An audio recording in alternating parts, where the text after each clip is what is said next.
Ryan Reynolds here from Mint Mobile with a message for everyone paying big wireless way too much. Please, for the love of everything good in this world, stop. With Mint, you can get premium wireless for just $15 a month. Of course, if you enjoy overpaying, no judgments, but that's weird. Okay, one judgment.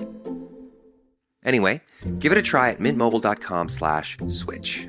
Upfront payment of $45 for 3-month plan, equivalent to $15 per month required. Intro rate first 3 months only, then full price plan options available. Taxes and fees extra. See full terms at mintmobile.com.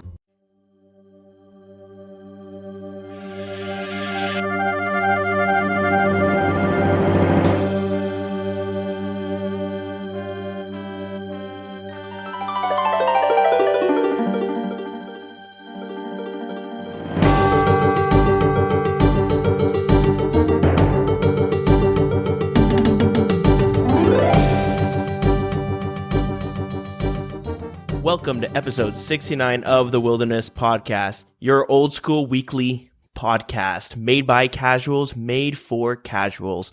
I am your host, Dilz, and with me, as always, is Deagin. Hey, how's it going? The going's pretty good. How's your week? Anything exciting going on? Real life? Oh, I probably should have thought. I don't think so. I started playing. There's this game. Came out. Here we go. Is it early access? Yeah, hear me out. Nice. Hear me out. Let's hear about it. It's a battle royale zombie survival. Nice. This is a new genre. No, I'm kidding. It came out like a couple weeks ago. I've been playing it on and off for like since it came out, or like not came. Yeah, pretty much. It's called Slay the Spire. It's like if you ever did Dungeon Run on Hearthstone, it's like that, but it's like roguelike as well. So it's a trading card game? It's a single player card game that you start off with like 5 or like 8 cards or something, right? And they're like shitty. And every time you beat a room, you can like add more cards to your deck, and there's like random events that happen. There's bosses, there's like little power-ups you can get that like boost your guys like with some random thing, like, 3 attacks give you armor, or like, doing this, I don't know. It's really, really fun, super addictive. I've been playing that a bunch. So it's a one player, like it's not a multiplayer trading card game? It's not a trading card game. It's like a card game. You don't trade with anyone. You don't have to unlock, like you unlock them just through playing, like through leveling. Interesting. Okay. Yeah, anyways, enough about that. A new game came out. Dragon Ball Z Fighter Z. That came out on... Shit. I don't know when it came out, actually, like 2 days ago or something, a day ago. As you can tell, it's an early access survival game. Yeah. Beating that dead horse. No, it's a fighting game, Dragon Ball Z. Super fun as well. So I played that a bunch. The worst thing is, every time you say a game's a survival early access game, part of me goes like, yeah, it probably is. I mean, everything is nowadays. Like, Gamers Unknown. Did you ever hear about that game or see it on Steam? Gamers Unknown? Gamers Unknown.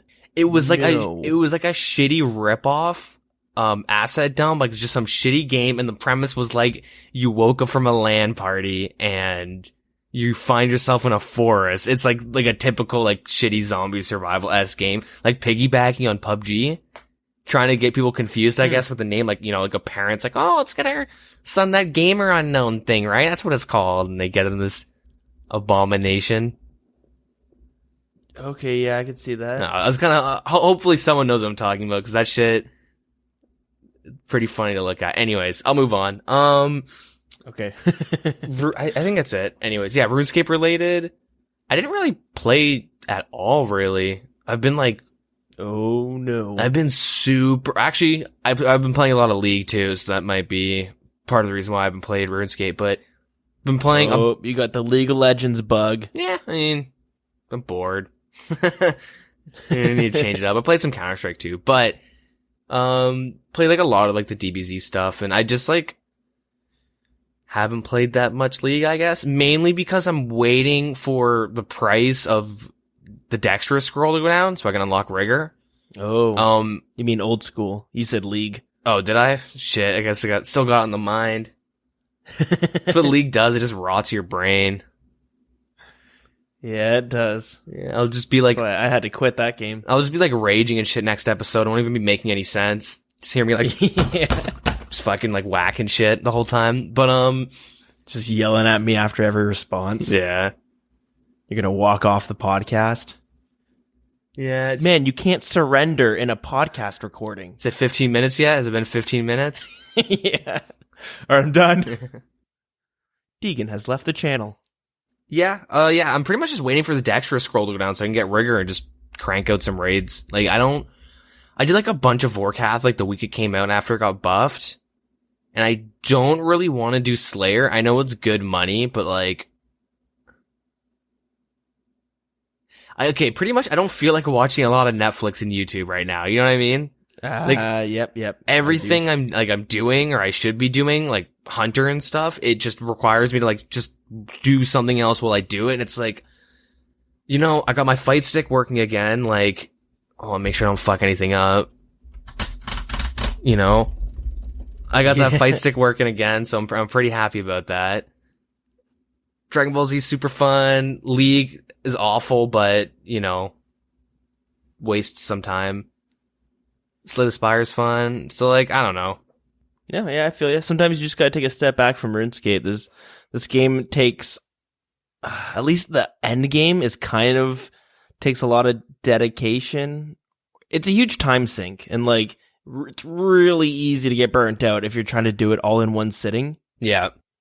Yeah, I think you and I both started when RuneScape first came out in 2013. I should say when Oldschool Runescape first started.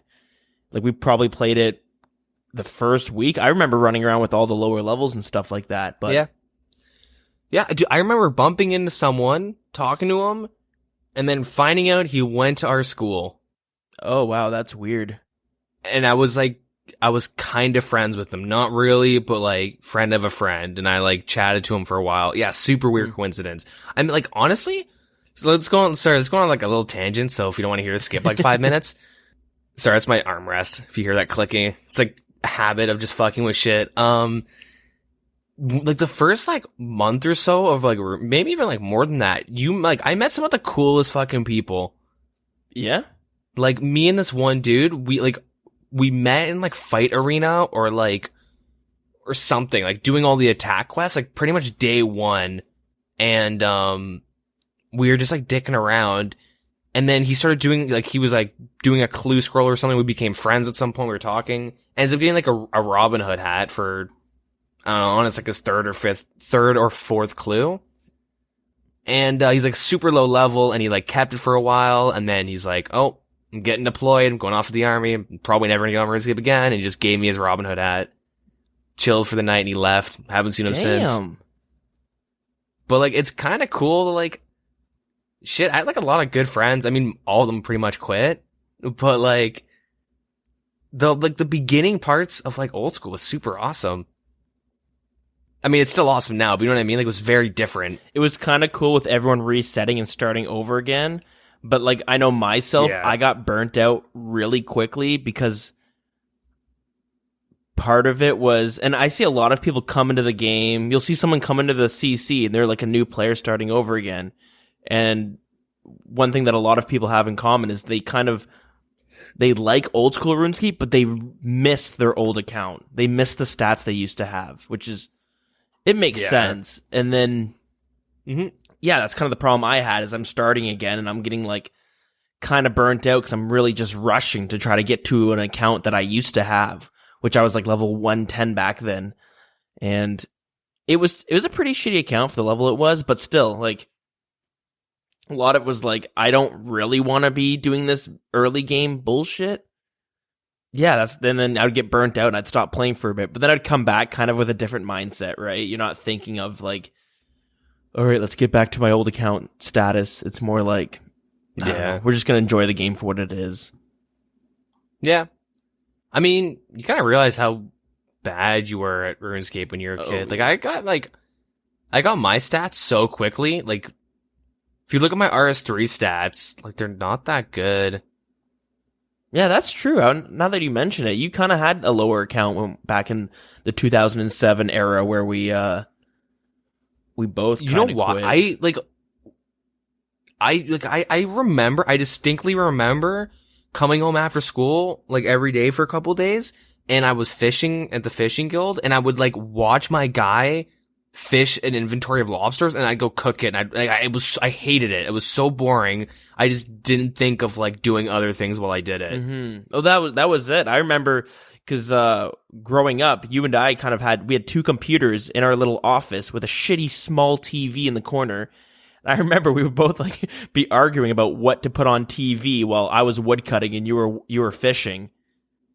You know what I mean? Like, what TV show should we put on? Let's put on like, ooh, The Simpsons is on channel 20. I don't want to watch Simpsons. Let's watch this show. And you're just basically, waiting for your inventory to fill up. And that's all you did on RuneScape. Yeah. And I did like a lot of like bank standing. I did like a lot of those hot 10K bank sales. Oh shit. I missed those bank sales. Yeah, go scavenge some trash around like Varrock or something and just, I'll see if I can sell it for something. Oh yeah, bank sales were awesome. It's like, in real life, it's like when you go to a yard sale and you don't really have anything you want to buy, but you just want to see what they got at the yard sale. You might see something you want. You might get a good deal for it. So you check it out. That's what a bank sale was. Yeah.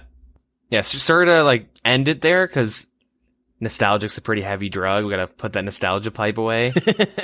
We've been rambling for a little bit. I just want to say though, I learned something this week that I did not know, and it's that the Dragon Hunter crossbow works on Olm. Does it now? I mean, yeah, that makes sense in a old school RuneScape standpoint, but Olm's not a dragon. There was a post I saw on the Oldschool RS, which is, it's like if you go on Reddit, it's like the more serious RuneScape subreddit, as in there's no fucking memes and there's actual discussions. Yeah. With the recent buffs, the Dragon Hunter crossbow is better DPS on Olm. Oh, really? Like right now? Oh, with the recent buffs. Yeah. Before that, what was it? A blowpipe? Yeah, it was a blowpipe. Now I use the Dragon Hunter crossbow, and the main thing is that it does more damage. On top of that, like when you're using a blowpipe against Olm during his last phase, he's like shooting shit. He's like rocks or whatever fall nonstop. Mm-hmm. And you have to move over the whole fucking map or like back and forth nonstop, and you will lose DPS because like not everyone's like wooks and is like attacking every tick they can. Yeah, so yeah, it's just like more efficient to use. And like as of right now, the crossbows are like over 30 mil. Wow. Yeah, so it makes sense. So that's another thing I gotta say about Force. So maybe I'll go grind fucking 300 Vorkath kills. Go buy that. That's interesting. I think we should touch back on that later on. Yeah. We'll bring that up. I'm going to make a little side note here. Yeah, anyways, we never got on to what you did this week, so what'd you do? Oh, so that was your week right there? Week and then random shit that we peppered in there. Cool. Let's see myself. Nothing too exciting in the real life. Actually, on Friday we went to me and my girlfriend and then a coworker from work. It's a little redundant, but anyways, we went to it was a VR arcade, so a virtual reality arcade. Yeah. Yeah, it was pretty cool. They have the Vive kind of set up, the Vive headset and whatnot. Mm-hmm. And it's like $25 for an hour, so you can check that out. And then they have a bunch of games installed that you can play. So that was pretty cool. It makes me really want to buy a VR. I'm probably not going to because it's so goddamn expensive. But I might keep an eye out on the Oculus and get it when it goes on sale or something. Because the Oculus is like $520 Canadian. Yep. So it's a pretty wild experience though. Like it's really cool. Wait. Sorry to interrupt. Is that with all the parts, the ground sensors, the hand pieces, and all that stuff? The hand piece, the controllers. It is. Okay. Because when I was looking at it, it was like $1,000, but that was also like over a year ago. The Vive headset is pretty close. Is close to $1,000. Oh, okay. Maybe I'm getting those mixed up. Yeah, I don't know exact reason why one's almost double the price than the other or whatever it is, but it is pretty cool. You can tell it's still kind of in its early stages. There's a lot of things that are still kind of getting ironed out. For instance, a lot of games, in order to move, you need to teleport. Like, you'll point and then you'll get an arrow like with your in the game, and then you push a button, you'll teleport to that spot, right?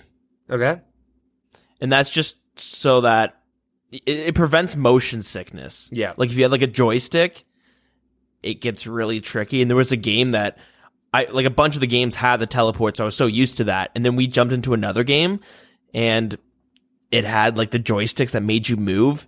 And fuck, I got so dizzy like right off the bat, and I like almost had to take it off. And like, I was just like, I don't like this. It was weird. So you can see why a lot of it's like teleporting, but it's pretty cool. Some of the games are pretty fun. The only problem is, from what I played, it's something that I would play some of the games for like, I don't know, half an hour or so, and then I'd jump on Old School Runescape. Like, they're fun. They're cool experiences, but it's nothing I'd like come home from work and spend 4 hours playing. Yo, Old School VR? I want to go and look up General Grador's skirt, you know? Dude, think about the wood cutting. You would get jacked. It's a good workout. Yeah, or you just like break your hand punching a stud. Yeah. You get God dummy. damn. Yeah, the one thing I noticed, going back to that VR thing, I have like 3 friends that have the Vive, and they were like, oh, you know, you should get it, dude. Well, 2 of them were like that, or one of them was like that, sorry. 2 of them were like, not telling me to get it, but kind of like, yo, this is the best thing I've ever gotten. But one of them was like, yo, you need to get it because it's the best thing ever. And they all get like 30 minutes of play a week, maybe. Probably even less. They get, or they only play? They only play it, but like, you know what I mean? Like, they've had it, they use it a lot for like 2 weeks, and then like, that's it. Like, it's exactly how you described it. Like, it's like, oh, like, dude, yo, Deagin, you gotta come play with us. We're playing this MMO, and it's super sweet. Oh man, you gotta come join us. And like 2 days later, they're like not on it. It's like, well, why aren't you playing it? Well, you know, it's clunky, and like, we'll play once they add more stuff to it. It's like, oh jeez. Yeah, like, that's the thing. It's really cool. And that's why I keep saying it. They're really cool experiences, because it's cool to go on and experience that. But the games themselves they're okay. You know what I mean? They're not, it's no Grand Theft Auto 5. You know what I mean? There's not that much content within the game itself. Yep. Like, there's a game that's a rock climbing game, which is really cool, but you're not going to be like playing RuneScape and be like, you know, I really feel like climbing a mountain in virtual reality. It's something you'd play it if you had friends over or family and you wanted to show them. It's really cool, especially to see how they would react to it. Yeah. Stuff like that. But that's why those VR arcades, man, we're living in the fucking future. It's awesome. But that's why those VR arcades are awesome, because you go in, you spend an hour. We actually end up staying for 2 hours, and then you play a bunch of games, and then you're kind of done. And you're like, okay, boom, I spent like $50 compared to $1,000 plus a pretty good computer to run all this stuff, and you got to buy all the games separately, right? Yep. Yeah, that's about it. Not much to say there. And for RuneScape, what did I do? It hasn't been too heavy of a week for me. I still have the 2 diaries that I want to finish, which is the Karamja and the Ardone diaries. I just haven't done them because I got to buy like 2 items that are both like 1 mil each, which is the Dragon Shield and that Gouter Tube. And I have the money right now, but I just haven't felt like doing it. So I had a Vorkath task, so I actually tackled that for the first time. Had 35 of them to kill. So that was pretty good. We talked about it earlier, so I won't go through all the mechanics of the fight. It's an alright fight, you know, whatever. Yeah. It's good money though. It's really good money. Didn't get any uniques. Never got the Vorkath head in the 35 kills, but I mean, you might as well just get 50 kills. Yeah, that's what I'm probably gonna do, but I want to take a break because it took me a while to get those 35 kills. Plus, I died a bunch. Like, once I started getting tired, I could not kill them. and I just got my ass handed to me and started running low on funds, so I backed out of that. Yeah, I think I've just been doing Slayer when I was getting on. I got demonic gorillas right now, so got a few more to kill there. Yeah, that's about it. It was not too much of an exciting week. It was pretty boring for me. Well, actually, before we move on, I should mention, because this is... I feel like we should talk about it real quickly. I did do a very little bit of Hunter, because my rune crafting was level 69. Hey, look, we're on episode 69 as well. And so is my Hunter. And I wanted my Hunter to be higher, so my Tears of Guthix experience went into rune crafting. So I went and did the Hunter, and didn't feel like doing Salamanders, didn't feel like doing Chinchompas. So I went and did the monkeys from Monkey Madness 2. It's pretty AFK because you can only set one trap at a time. And what do you need? All you need is basically bananas, and you would place it underneath the rock. And each time you catch a monkey, you get about 1,000 experience. So it's not terrible experience, and it's super AFK. And yeah, if you ever decide to do that, bring baskets of bananas because they hold 5 bananas each. And then you can also bring tabs of bones to bananas because there's a bunch of bones that spawn there. And yeah, you can kind of do it that way. So yeah, not much to talk about, but fuck it, we'll give a quick little hunting guide right there for you if you've done Monkey Madness 2. What's the experience per hour? What was my experience per hour? Pretty fucking low because I was doing it like super AFK, and that's why I chose to do that method. Let's see if you're being super efficient. So the salamanders, so the wiki is saying you will average probably between, if you have 3 traps placed down for red salamanders, between 45 and 50,000 experience. If you have 4 traps, that's 80,000 to 90,000. And you can actually get up to 110,000 experience per hour if you use complete focus. While the monkeys are about 65,000 experience per hour. So it's not bad. Yeah, that's not bad at all. And you have like a very small chance of getting a monkey tail, which is what's used to string the ballista. It's a 1 in 5,000 chance, and it sells for what, 620,000. So it's just something that's a nice little reward to get. But yeah,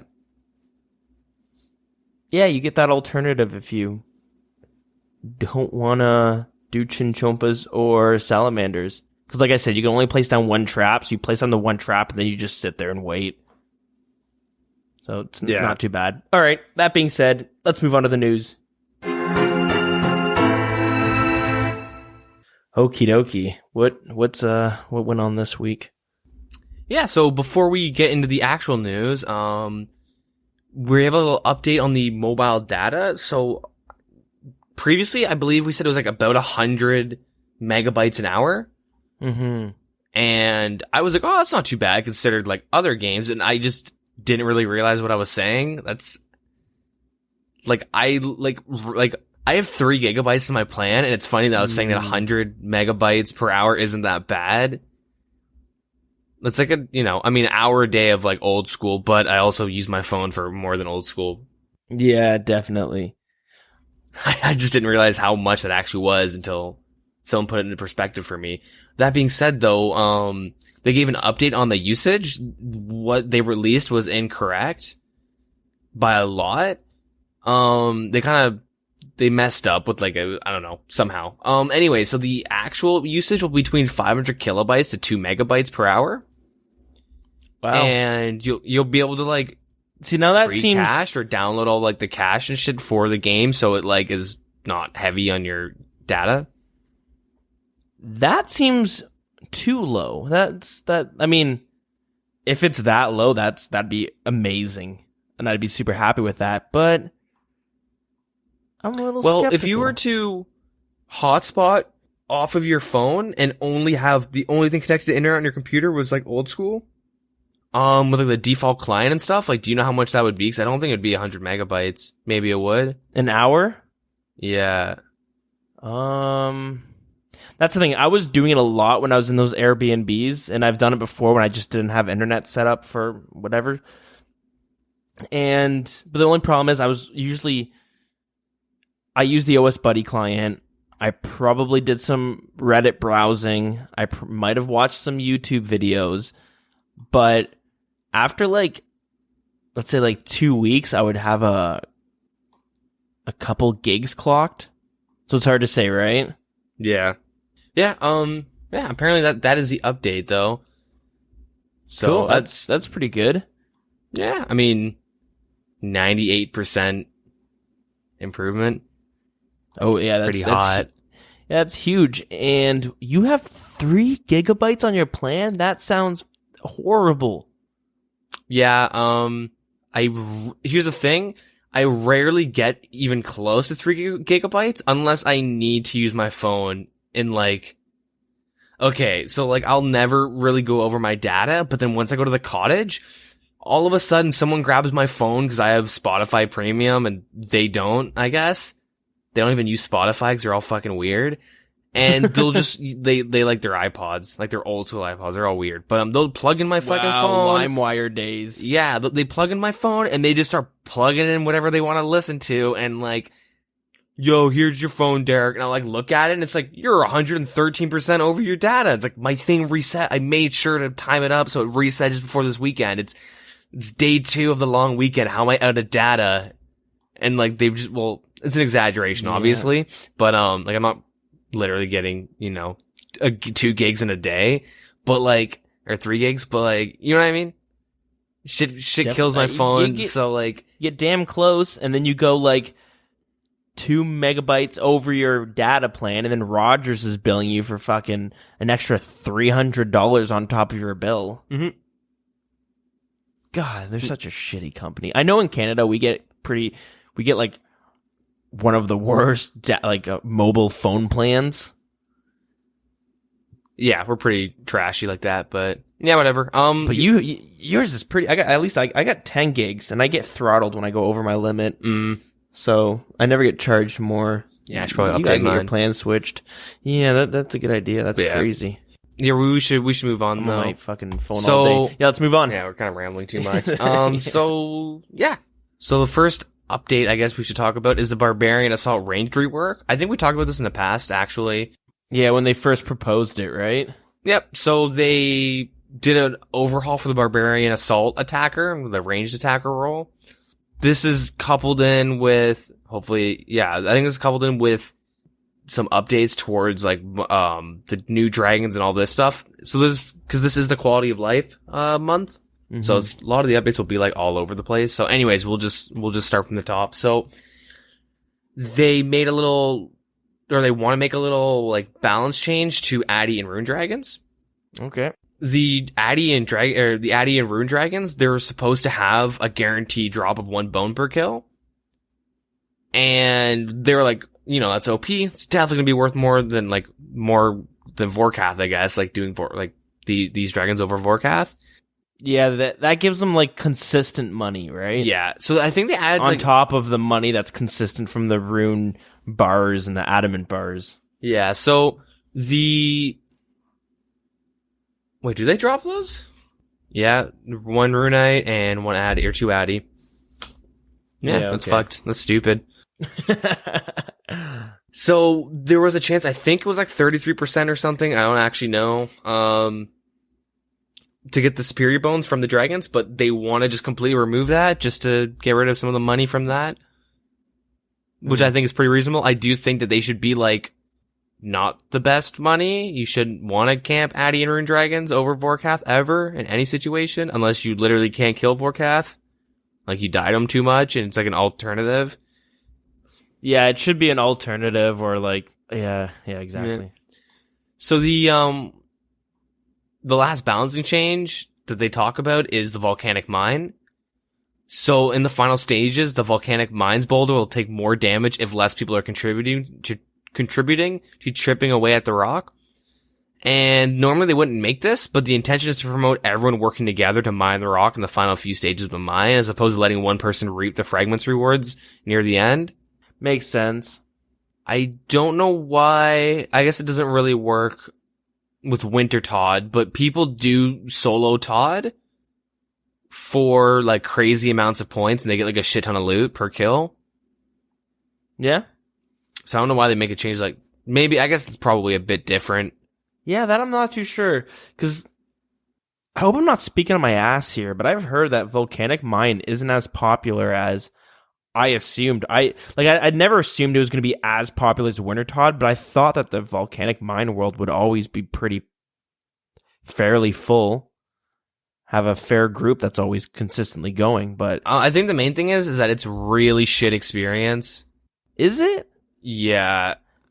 Like this might be an unpopular opinion, but I thought it would be like a more active way of mining while also being like competitive experience for, 2 ticking granite or whatever the fuck it is. It's the exact opposite. So if you're tick manipulating granite, you can get like 100 or like 110k experience an hour. Mm-hmm. And there's no way you can make it more interactive than that, because you're literally clicking every single tick nonstop, just like. Well, I mean, more interactive in the sense that you're like doing all these like Wintertodt, right? Yeah. You're having to do all these different things. It's like it becomes this mini game, and it's really good experience. Although burning logs itself is way better. Yeah, it's kind of the opposite though. So it's pretty AFK from what I've been told. I had a buddy on release rush the kudos for it, and then did it for like 6 hours straight, and like he all he said to me was, honestly, go do Motherlode Mine. You get more experience there. That's a shame. And like there's not even any good rewards that come from it. Well, the big issue is that it's so it's so time consuming to getting all those kudos and shit to get to the volcanic mine. And it should be bad. Like, if it's AFK-able, it should be bad experience. Like, okay, power mining iron is the worst, but you have Motherlode Mine. Like, there's the balance right there if you're trying to level up. My only problem is it seems like there's no fun way to do mining. Well, like, and I mean, like, that's how the game not is, that there right? should be an actual fun way of doing it, but every single way you train mining, it's not that it's not fun, but it's fucking, like, it's brutal. It takes years off your life. Well, yeah, that's like the whole, it's mining and runecrafting. They're like the slowest skills pretty much. It's some of the shittiest. Rough. Well, yeah, they're like the shittiest skills, and that's kind of how it should be, right? You don't, thankfully, like, runecrafting is probably more fun to do. Even it's slower and takes longer, so that's the issue with runecrafting. But yeah, you make a lot of money. You make a lot of money, and you're moving around, so it's like the view kind of changes. I mean, CMI, you just right-click follow someone, right? Yeah, a little bit, but every now and then you got to eat something, you teleport out. With mining, it's just like, you can't even really AFK at like wood cutting, so it's not like you can play something on the side. Oh, you can AFK Motherlode Mining. The main thing is that yeah, but it's not the same as like AFKing on like magic trees or yew trees, right? Yeah, like, I don't know, the main thing with Volcanic Mine is that it's different, but it's not that good of experience or rewards. So it's kind of just another, I don't want to say it's dead content, but it's just kind of like something you can do if you want, but mining's pretty set. I don't really think they should, if they want to change something, they should like change Volcanic Mine, but I think they're kind of slowly chipping away at that. Yeah, it looked interesting to do, and I was kind of hoping it would be like, yeah, I don't know, a more engaging instead of interactive, a more engaging way of mining. Yeah. But I don't even see any experience per hour rates on the wiki, so yeah, it's dependent on the people around, and I saw you can get like 95k an hour manipulating it with your alt, but I think they just nerfed that with this update. So, yeah. But yeah, anyways, we'll move on. It's a shame. I'll try it out eventually for you guys and give you a quick shitty 10-second guide on my thoughts and what it'll just be, yeah, don't do it. Just pretend it's not there. But yeah, with the Barbarian Assault, so they've, I guess they pulled this back in October. And this one they said they did. Yeah, so this issue, I guess, appeared when the blowpipe, it was super overpowered. Do you remember this? Barbarian Assault? Yeah, no, I remember, yeah. And you would just add whatever arrow to your slot, and you'd be able to shred through the attack points. Oh yeah, that's right. You equipped it because the blowpipe, you put the darts inside of it like ammo. So it works different than many other ranging weapons. The range aspect, I guess, if you're doing attacker as a range, was really inconsistent. So like blowpipe, there was throwing knives, there's darts, chinchompas, all that stuff. You could abuse, because you're like the ranged weapon itself is equipped in your hand, you can get like maximum DPS and just be switching out arrows or whatever in your ammo slot, and that's kind of how you abuse it. Mm-hmm. Yeah, so they removed the inconsistencies, and then ranged became pretty shit. So they've kind of changed it up. So they've introduced a new range of arrows that you can use in the minigame. There's bullet arrows, field arrows, blunt arrows, and barbed arrows. And yeah, and along with this, they added wrath runes. So that's pretty nice. Oh yeah, that does make so sense. These new arrows will replace bronze and mithril, and they have the same attack styles, I guess, or attack bonuses, sorry. So 46 range attack and 125 range strength. Yeah, and they're recolored to kind of fit in line with the runes too. So there's white, blue, green, and red, so that's pretty nice. That's pretty decent. It did seem weird in the past where like if you do barbarian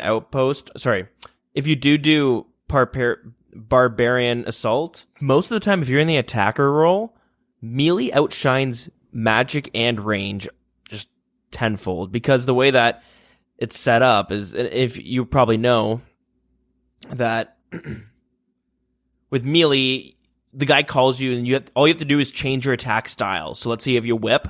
You keep your whip equipped and you change it from accurate to controlled to defensive, whatever it is, right? But with ranged, as Deagin just mentioned, it gave you different arrows to use, basically. And the problem with that is, with your melee, like your damage never really changes depending on what attack style it is. But with range, when you have bronze compared to mithril, it's a huge difference in how much damage you'll be outputting. And same with magic. If you're having to cast like air spells versus fire spells, your hits are changing a lot from that. So I wonder if we're going to see the magic change in the future, or if it even works that way anymore. I don't even know. Yeah. Everyone just uses melee for the most part, right? Yep. But I guess with this change, maybe we'll see a different variation of combat styles out there. Yeah. I'll move on. So it's kind of been memed about, but they added a observatory shortcut. Cool. Yep. With this, it's a grappling spot. They wanted to add a bridge, but they'd have to redesign the whole observatory place for this bridge. They just added a grappling spot. You need 23 agility, 24 range, 28 strength, and you gotta complete the observatory quest. Right. After grappling to the shortcut, it will remain in place for you to use freely, so that'll be pretty nice.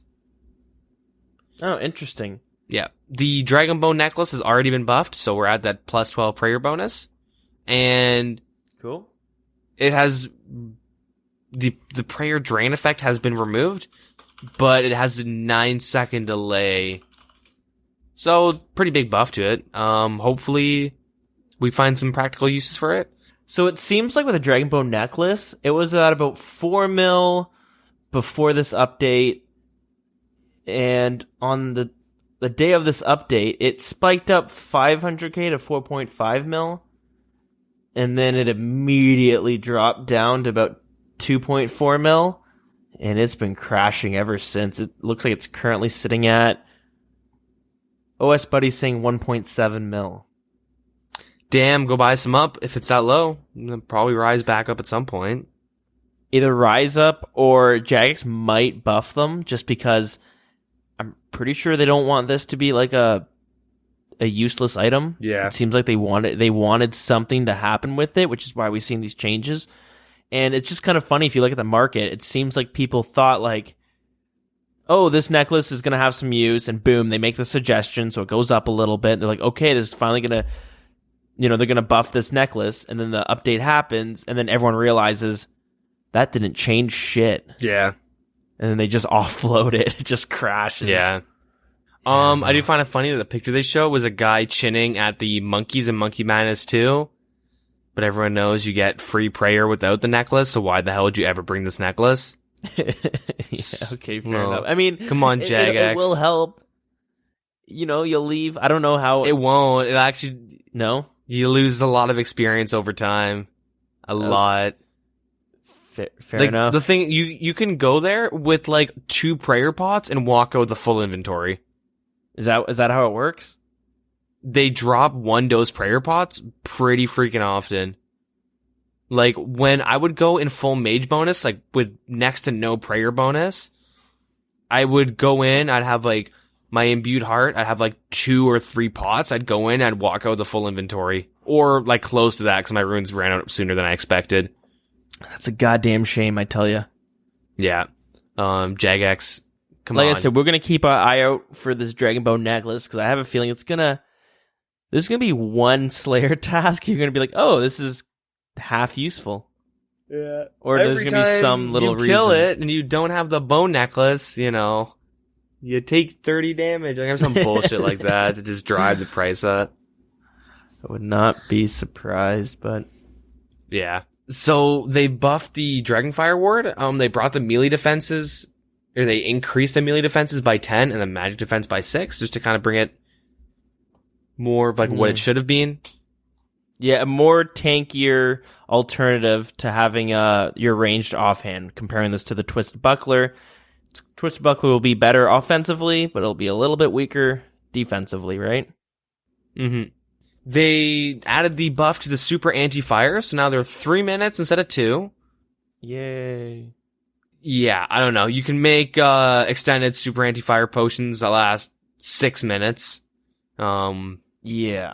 Yeah, so you put the super anti-fire potion with a lava scale and 1 hot spicy Reddit post complaining about things needing a buff when they don't. No, I'm just kidding. Kind of though. No, not really. You need 98 herb lore, so it's, it's balanced, It's very balanced. Well, actually, it's something interesting to talk about. So I made a post probably about over a week ago on the the subreddit Oldschool RS, which is, as we mentioned, it's as we mentioned, it's the more discussion based subreddit. And I was just basically doing, you might have seen these, if you frequent Reddit, there's a subreddit called Change My View, which will be like, hey guys, this is my thoughts on this subject, and it's a very controversial subject, so change my view, tell me the arguments on why I'm wrong, or why the other side's right, and you do it in a respective way, right? You're not gonna be a dick about it. So I did something similar about the superior anti-fires, because I could not understand what Jagex was actually thinking when they thought about putting these items in the game, right? So I actually got a response from one of the J-mods, which was Mod Ed. He was the J-mod that, I think he was one of the main guys that worked on Dragon Slayer 2. Okay. So I'll quickly read his post on why they thought it was a good idea to bring in the super anti-fires. Okay, so he says, with chromatic dragons, you can use Protect from Magic alongside a standard anti-fire to reduce all Dragonfire damage to 0. Seems quite a few people don't actually know that. This means that even before these potions, you could use two-handed weapons such as a blowpipe without taking damage. Because of this, all the new potion does is save you from having to pray at these dragons. With metal dragons, they work a bit differently, as prayer does not work on them. However, you can still reduce their Dragonfire damage to 0 with a shield and a standard potion. As metal dragons have different defenses to chromatics, all the weapons that are typically used against them are one-handed. This means that you're probably going to be using a shield against them anyways. So all these potions do at metal dragons is give you a bit more flexibility with what offhand you want to use. Right now, the general consensus seems to be that the minor benefits granted by these potions is not worth that much greater cost. We agree with this and are offering some improvements. As always, if you disagree with them, you can vote no. So yeah, that was his response to me being like, I made a few reasons why I thought they were overpowered, which kind of obvious. I know we've talked about it before. So things like where dragons are iconic monsters in the game, and their special attack is a very unique special attack. And it causes even the most, even the strongest players, they have to switch their usual offhand weapon or offhand item, and they have to use this shitty shield that basically has no defenses unless you have the Dragon Fire shield. Yep. So it's kind of interesting. And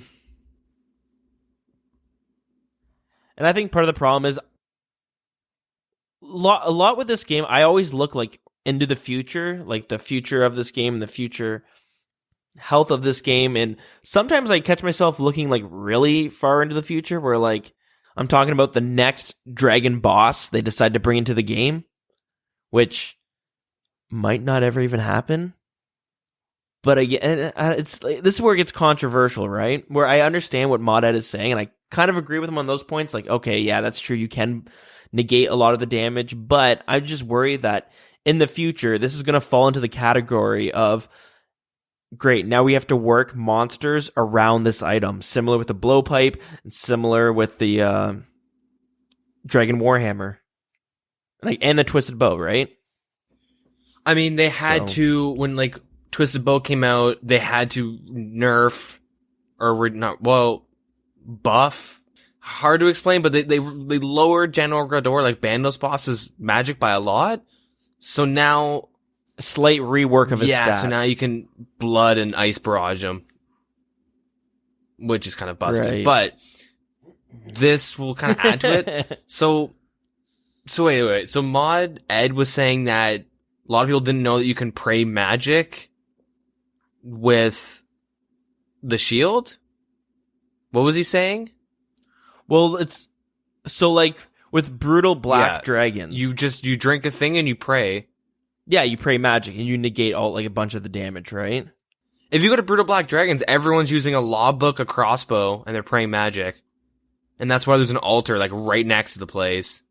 But I believe that also falls under for like if you're facing, let's say, just normal blue dragons or green dragons, when they use their fire attack on you and you have your shield, it'll reduce the damage. Not completely to zero, but they'll be hitting like 3s on you. And then if you pray mage against them, I think that 3 becomes a 0. I thought everyone knew that. Like when you go, well, that's the thing. There's so much to this game. There's a ton of there's tons of players that are kind of new to this game and stuff like that, and they don't know every in and out of it. They haven't learned it yet. Have you ever ran by dragons without praying magic? Like you get fucked. Like if you're running like to Rev Caves or something, and you don't have pray magic, you can get hit by a random fire breath from one of the green dragons and it can fuck you. That's why I see people like praying magic when they run by them. I don't know. Yeah, you know what? I'm gonna level with you here. I've never prayed magic when running through dragons. I just kind of roll the dice and hoped. I never even thought to pray magic, to be honest. So wow. Okay. All right. Yeah, there we go. So maybe these are perfect for you.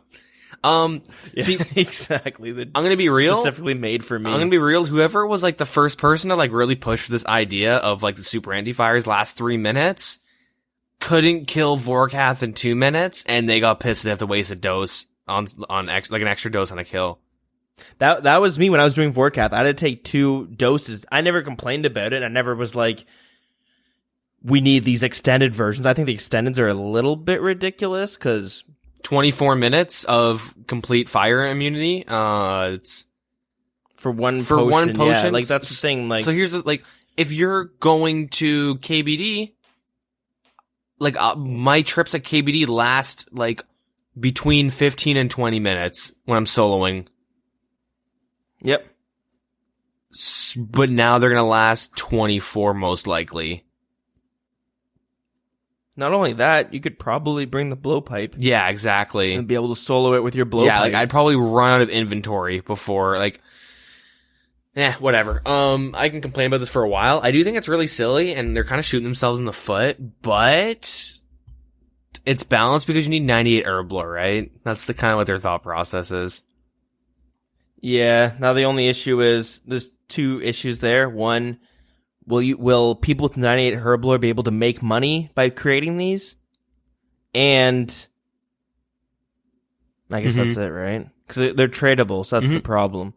If they start dropping down in price to an extent, like most items, most potions cost money to create them. Like if you're training Herblore, you're almost always at a loss. If not always at a loss at some point. And the only way you can really make money is by cleaning herbs and flipping them. But yeah, it's a pain in the ass. Could do that. You're gonna clean like a million herbs. Yeah, whatever. Do you want to move on though? Yep, let's move on. Yeah, so I mentioned this before, but the Dragon Hunter crossbow got a buff. It has its accuracy and damage bonus against dragons upgraded from, it was 10%, now it's 30%. We said that this is kind of a big bump. They probably had someone do the math and figured out what was more efficient, because on day one, there were spreadsheets of like, this is what out DPS is this. Like, okay, now this will be the most efficient to use on this. Like, people like just had it all ready to figure it out. So I'm assuming some JMods like probably did the math and was like, all right, this is enough. Well, yeah, you definitely expect someone to, because if they didn't, then you shouldn't be buffing something by, 3 times the strength of it. If no one's back there crunching numbers, they're just kind of like, I guess we should do 30%. Yeah. That sounds good. Yeah. I mentioned this before when the new dragon pieces came out, but there are new ornament kits for them. So the plate body and the kite shield have new ornament kits. Looking good. Yeah, they look pretty dope. It all matches really well. And the necklace of anguish has an ornament kit, which kind of like reminds me of like a spider. Yeah, that's true. It looks sick. Yeah, it's pretty nice. Yeah, you can get these from the Master Clue table. And the Dragon Boot ornament kit, sorry, they also added that, before I mentioned that, but that is on the Hard Clue loot table. Oh, cool. Yeah. That being said, they did make the DFH, the Dragon Full Helm. They've recolored its spikes to be more consistent with other dragon pieces. This is all in other news. You get the Chaos Druid as Wilderness Slayer assignments now. Oh, cool. That's not bad. Yep. They updated the tooltip on the special attack for the BGS. The damage counter at Corporeal Beast will now count damage done via magic and cannons. So Vengeance is not affected. I don't know. Only people I know like Cannon Corp are people that are soloing it, but whatever. Yeah. That's pretty much it. So that's it for that update. Interesting stuff right there. Yeah. Some of the things kind of irked me that they got through the polls, but what can you do? So anyways, let's get on some stuff that I'm actually excited about and I'm not going to complain about. It is the Wilderness Rejuvenation 2 quality of life updates.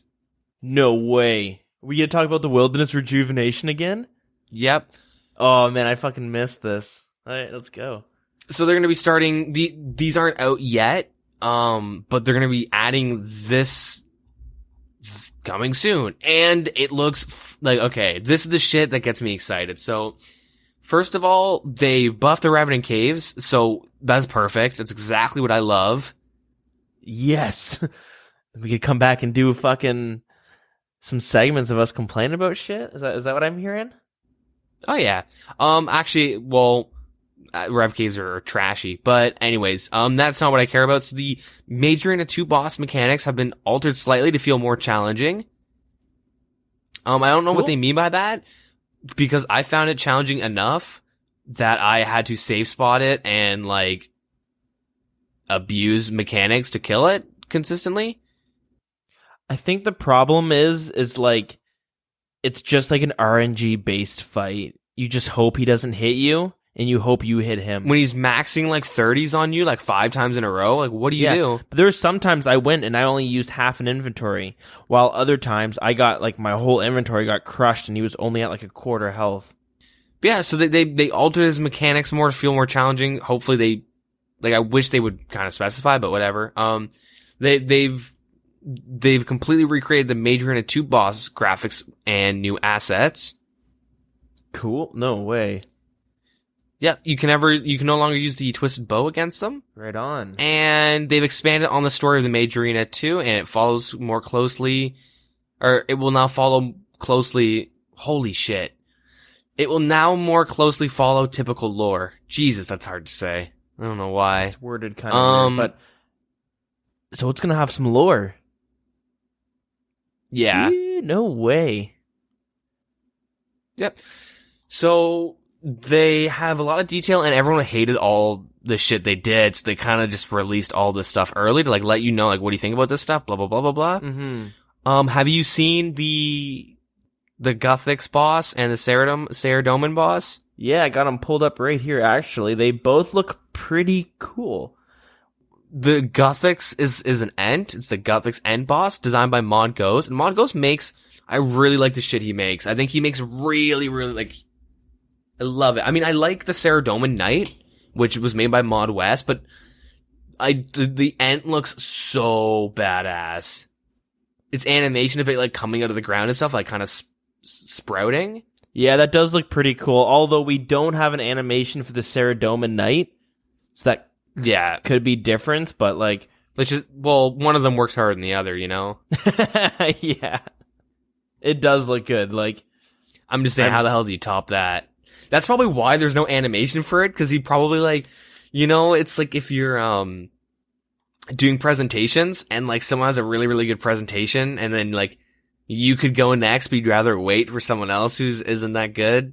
Yeah. You don't want yours to look like complete trash. So he's like, maybe he's got some sweet animations and stuff for the boss, but he's like, you know what? I don't want to share it right now. Yeah, yeah. You wait for the person with a shitty project to go up first. Yeah. So that you can look good. I got a quick little story about some of the days in high school. It's relevant to that part.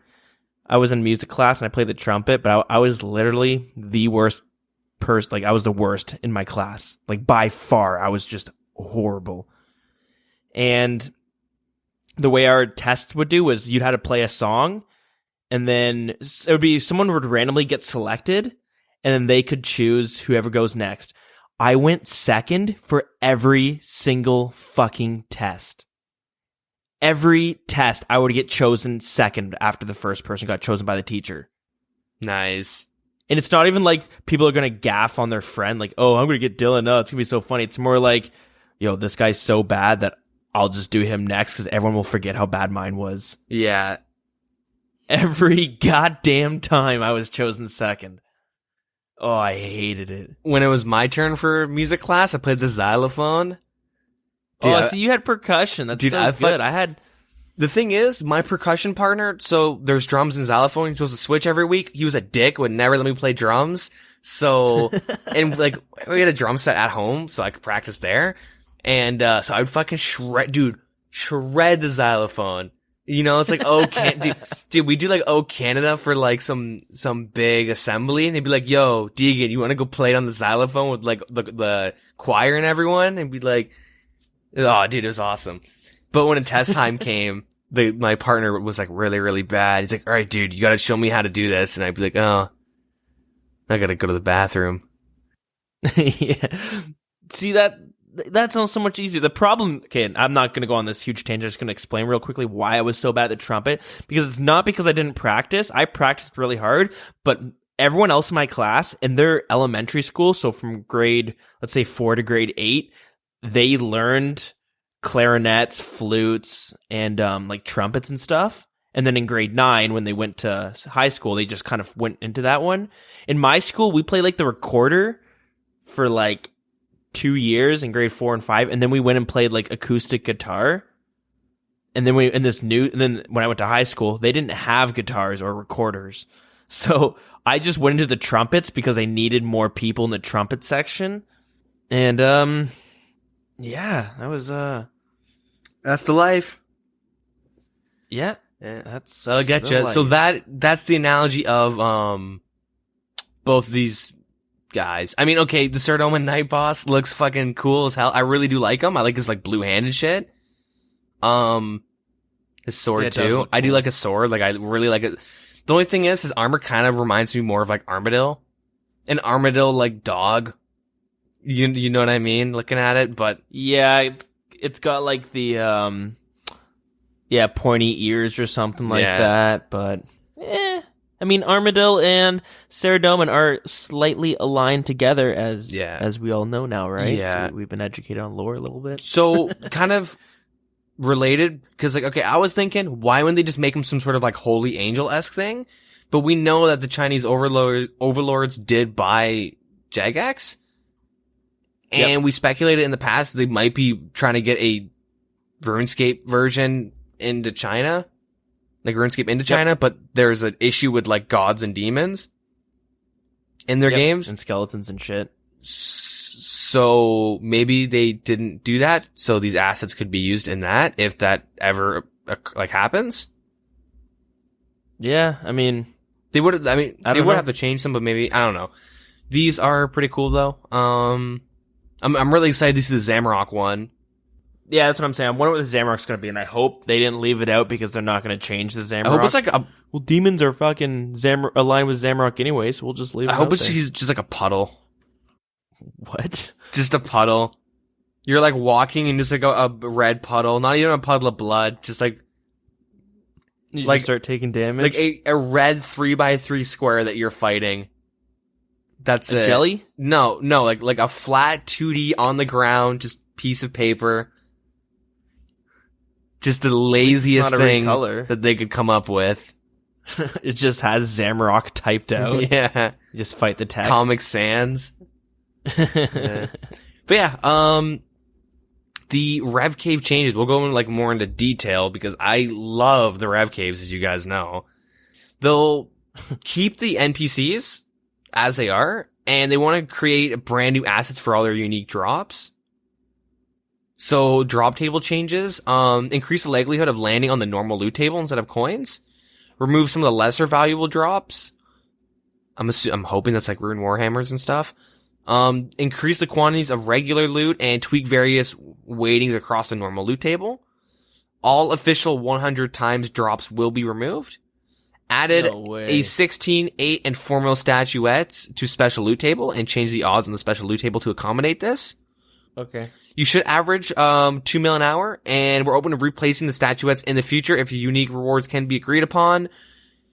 We encourage you all to send your suggestions to the forum that they don't read, and 2007scape and Oldschool RS. I'm always going to say they don't read the forums, because who does?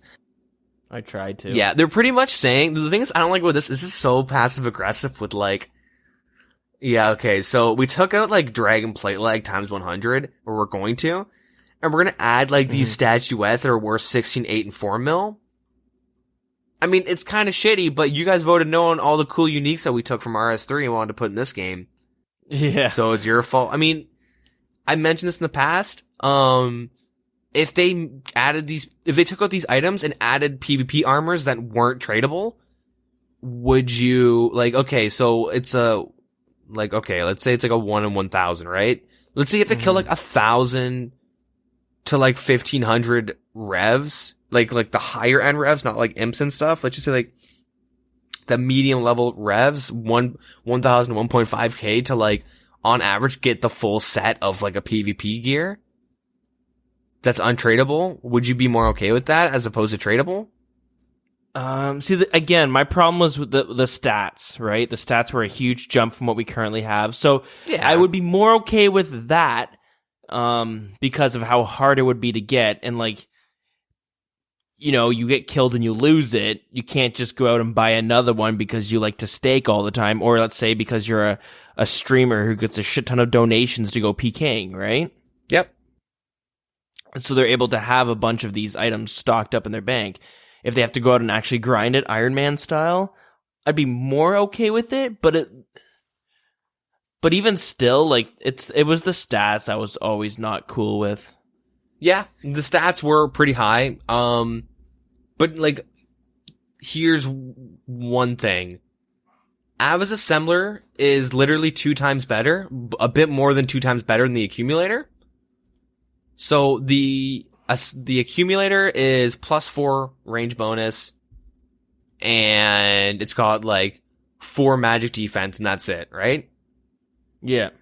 And the Assembler is a +8 range bonus, a 2 range defense bonus, 8 magic, 1 melee across the board, and then 2 strength. So that's like much better Yeah. Much, much, much better. But to get one, you have to kill at least 50 Vorkaths. Which means you have to do Dragon Slayer too.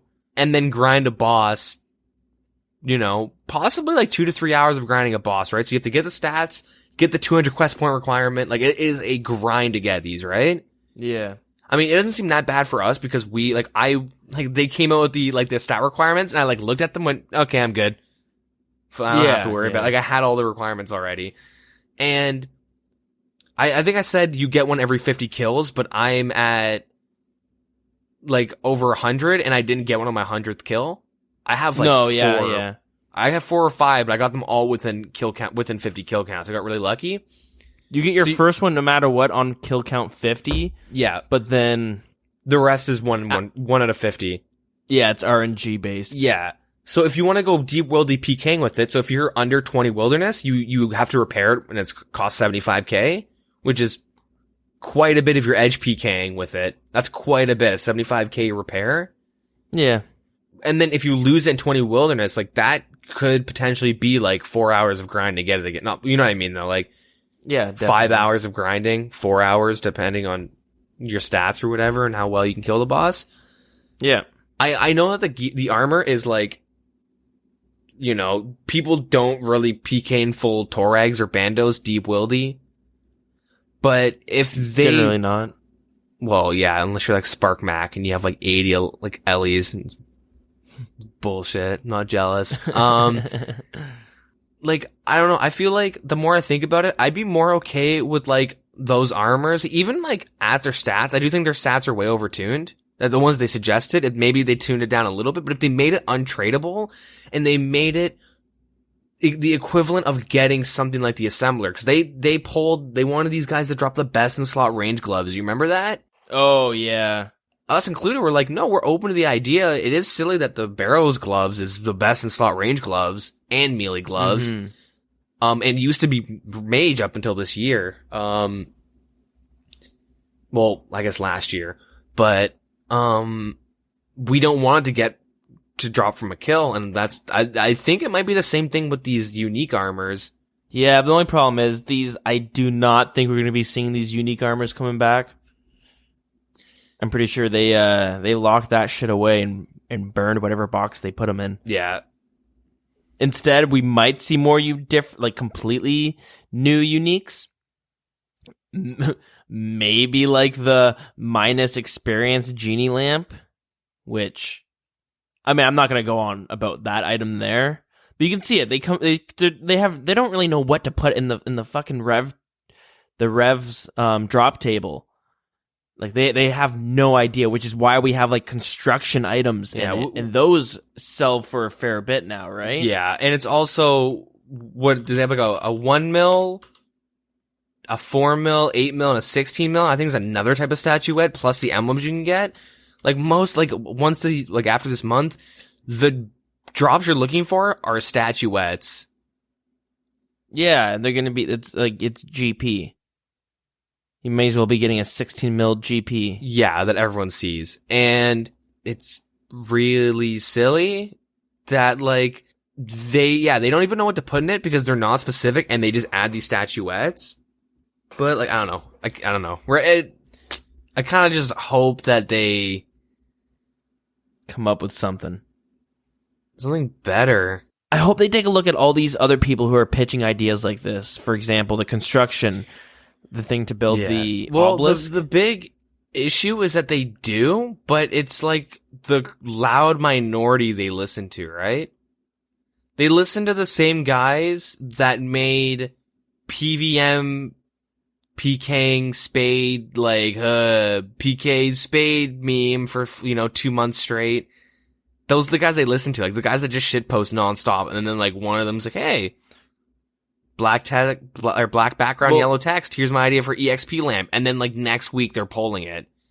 And you're what? That is such a shitty idea. Why? And they go, well, why are you guys saying no? It was highly upvoted on Reddit. You know what Yeah, that's the problem. They gain traction. That's what I'm saying. I hope they actually are going through and looking at some of the posts that might get a few upvotes, but they're not getting they're not getting traction super hard. Because they might look at them and be like, these are some interesting ideas. We'll make a little list and see what we can come up with. Yeah, we'll move. Because I'm pretty sure you agree with me on this one, though, but we do want the Rev Caves to be, like, really good content. And not just good money, but, like, actually well-done content with a good and cool, unique drop table. I probably mentioned it before, so I'll just say it quickly. What I want the Rev Caves to be is, like, something PKers can go to for, like, an in-between of boss hopping. Because generally, if you're deep worldy PKing and you're looking for PVMers, you go, alright, let's hop 20 worlds in Venenatis. Alright, Callisto. Vedian. Alright, back to Venenatis. And that's like kind of what you do. Like, let's wait at, like, Burning Amulet teleport spots. No? Okay. Like, you know what I mean? Like, you're just kind of waiting for PVMers and shit, and, like, or, quote unquote, yo, I'm totally waiting for PKers, dude. But, like, you want a place to pull PKers, like, where, like, you want a place where PKers fight other PKers. That's where you want. You want to, like, pull them into an area. You want it to be less, quote unquote, like, risky, I guess, to go hunt Black Chins.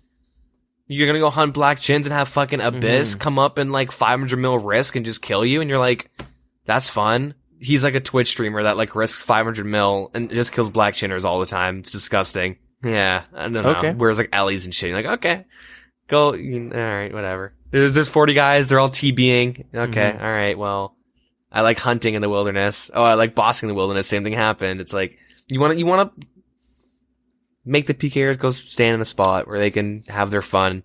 Anyways, an ecosystem. Yeah, there's no such thing as an ecosystem. Shit, Blizzard's taking out PvP servers because they realize it just doesn't work. Oh, really? Yeah, like, That's a shame. I love the days of raiding Orgrimmar or raiding. Yeah, they're changing it. I can go into, like, so pretty much they're changing it where you have to go to a major city and you have to opt into, you have to flag up, and then you just go out and now you're flagged. You can't So just it's join like the the PvPs. normal servers. Yeah, Because normal servers you could flag up, but you can only do it fight in, like, people. in major cities. That's It's stupid. But I think they it's kinda realized dumb. that, like, having a natural PvP system isn't fun for the people dying all the time, because, like, I played on a PvP server and most people on my server were people that, like, oh, all my friends here, I hate PvP, but one person joined and we all followed him. I hate getting ganked, and I'm that dick that's like, yeah, I was leveling and the fucking horde killed me, like, twice, so I'm gonna go kill every single one that I see. And then, you know, it's the same thing when I go PKing, though.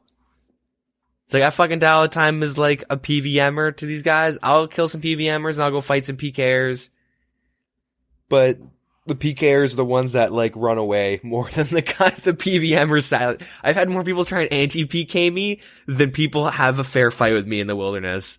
You know what I mean? Like, when I'm jumping, like, when I go to the Rev Caves with my buddies and, like, we're jumping people, we'll have people fight back and give better fights than, like, dudes that, like, are in full Mystic with, like, Toxic Trident, Max Tribrids, and you're like,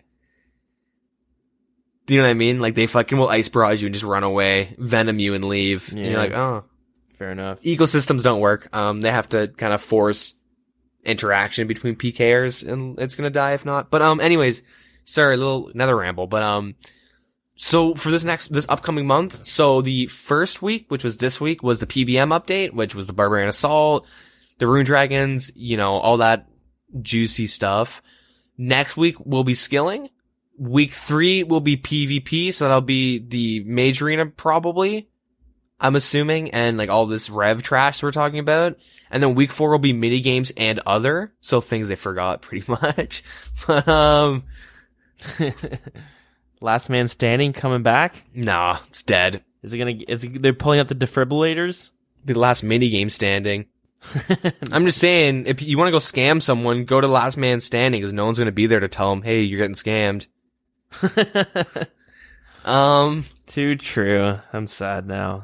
I had fun times there. Yeah. The first poll will be live by the time you guys are listening to this, so make sure you go over and vote. Yeah, just make sure, quality of life stuff. Yeah, that's it for the news.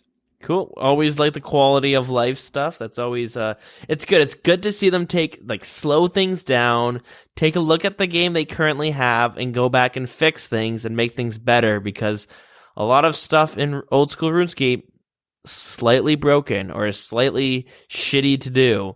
And we played a clip during the whole wilderness rejuvenation chaos that was going on. I think it was then, where Mod Mark, and he's basically the head, not head developer, but he's like the team lead for RS3, but as well as kind of like the whole Jagex in general. Like, I always think he's like the figurehead at the top, right? Okay. And we played a clip where he said the problems with RuneScape 3 is they were always looking about what's next, and they never looked back at the other things they delivered that didn't do well, and they didn't fix things that were broken. And by the time they thought, like, hey, let's go back and fix this, it was kind of too late, and it was like almost pointless to fix it, right? Yeah. I'm glad they spend. I wouldn't be upset if they spent more than just 1 month going back and doing some cute quality of life stuff, but hey, we'll see. Yeah. But keeping on the topic of quality of life, as you can probably tell, it's not a whole lot kind of went on this week. It was it was kind of a slow week, wouldn't you say? Yeah. Just in general. So that's why if we're rambling, we're kind of, not that we're encouraging it, but we're kind of just letting it happen, because again, there's not a whole lot that kind of went on within the community and stuff like that. But yeah, since we're on the topic of quality of life, and I know I touched on it last week, I'm just going to bring it up again. But whenever I hear quality of life, it does make me think about, I wish the way Jagex approached buffing and nerfing items a little differently than the way they currently do it. And I wish they would, just slowly tweak it over a handful of months. I don't think there's anything wrong with doing that. You avoid problems of, having a Dragon Hunter crossbow going from 10% damage bonus to 30% damage bonus in one leap. I mean, it's kind of fun to see the price of it just go soaring up, going from 20 mil, then bam, up to 50 mil because of the giant jump. And I guess it would help people not manipulate the market, but it would help them kind of predict what was going on if they're doing these small little buffs. Mm-hmm. But I just feel like it would be so much easier for Jagex to get these items to a place they need to be where they're not hurtful to the game. Where, I don't know, let's look at the blowpipe. It's a pretty strong weapon. It's used in a lot of things. Do you think that weapon is too overpowered for this game? Oh, yeah. You do? So I think they should take out Venom in general on weapons. Have bosses Venom you, but I think Venom is disgustingly OP. What if... So I like the idea of, Poison's really cool. That's kind of the only dot we have in the game. So Venom, I like the idea of them introducing a second one. Well, the main thing with poison is that it scales down the longer a fight goes. So you poison someone, it'll take for 8, then 7, 6, 5, 4, 3, 2, 1. Yep. With Venom, it goes 8, 9, 10, 11, 12, 13, 14, 15. But it goes, that is downplaying it by a lot. Yeah. What if the Venom started at 1? And then it would ramp up. Well, the thing is that Venom ramps up pretty hard. I don't know the numbers. Here, let me look it up. But if you're deep worldly PKing and you get Venomed, you just leave the fight. And if you don't have anti-Venom, so the damage starts at 6 when the first time you get Venomed, and every 18 seconds it increases by 2, capping at 20. Yeah, okay. I'm not personally, I don't think Venom itself is a bad thing to have in the game, but the way it's being done, it might be a little too strong. Yeah, so maybe if they did it started at 1 damage and then it would go up just by 1s. I'm just saying, the second you get Venomed, within that next minute, you're taking 24 damage. Yeah, it is strong. I know on my pure, I was facing somebody that had I think it was the Toxic Staff of the Dead. Yep. Something like that. And I was facing them and they were doing some spell on me that was hurt with the Tomb of Fire, so it was kind of hitting me pretty hard. And then I got Venomed and I was like, okay, no problem. I'm just Venom. I still have a bit. And then I got comboed out for like a 15 with the Venom, and then plus his hard hit just killed me. And I was like, oh. Yep. And that's where I learned my lesson. You're Venomed, teleport out. Or bring an anti-Venom. Yeah, so 24 Venom, right? You get hit. The second you get Venomed, you get like that next minute, you take 24 damage, right? Sure. The next minute, you're taking 42 damage. Are you getting hit every 18 seconds? Per 18 seconds. One hit of 6 per 18 seconds and increases by 2 each time it hits, capping at 20. So I'm like rounding to 20, but yeah, you get hit every 18 seconds. See, it would be nice to see, like, again, I'm not saying take out Venom, but maybe nerf it. Like, even have it where, like, you can, I don't know, it's just weird that it has flat scaling, like, so 24 the first minute, 42 the second, 58 the third, 60 continuing, but you're dead on the fourth minute. That's an absurd amount of damage. Like, one brew is 64 HP. Mm-hmm.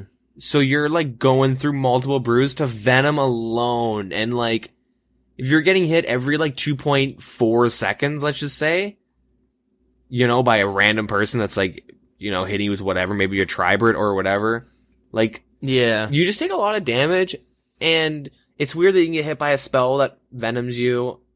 It was weird that you used to get venomed by hitting someone. Good thing, I guess they took that out. But I do think that the blowpipe, the venom should get taken out from that, and the toxic staff. Like, some people like, I guarantee you, if Venom was pulled today with these numbers, like, they would not pass. Like, it is, it's really strong. Like, it is really strong. And, like, that's the thing. So there's probably like a fair list of things that need to get nerfed or just kind of looked at. But the problem is, it just seems like unless Jagex plans on doing a heavy nerf, and like, boom, either Venom is super strong or bam, now it's useless. Yep. It's like they're too afraid to do these little tweaks and like get it to a place where it can fit in the game. Mm-hmm. So they either just leave it or then they do this change that fucking just really, like actually hurts it.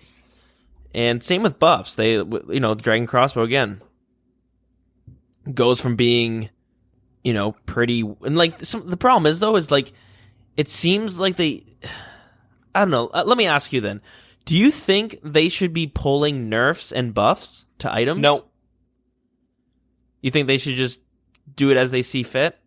I think what they should do is they should look at what everyone is doing. So Edgeville, everyone's fucking Granite Maul. Like, everyone's a Granite Maul pure. So, like, okay, that's weird. You look at high level tri-breeding, it's AGS and or Granite Maul or Dragon Claw and or Dragon Claw. So there's 3 variables at high level tri-breeding. PvP worlds, you'll often see AGS, D-Claw, or Granite Maul. You see, like, alright, well, everyone's using a Granite Maul. Is it overtuned? I don't know. Let's look into it. Let's see the average hit people are dealing with it. Let's, like, look at the average pure in Edgeville that's using it. Let's average their stats and see what they could hit on average with a spec combo. And then, okay, now let's see, okay, well, you know, maybe they're attack, maybe they're just, okay, now let's go look at this. Like, they need to actually spend time and look at the people that are, like, not abusing it, but overusing it and seeing why it is, and then looking into it. I know it's like, oh, if they nerf the G-Maul, they'll go to the DDS, and then they'll nerf the DDS. It's not that. It's like, in an ideal world, you would want to see other things. You'd want to see, like, more variety. Like you said, with your Staff of the Dead pure that you fought, they are completely busted.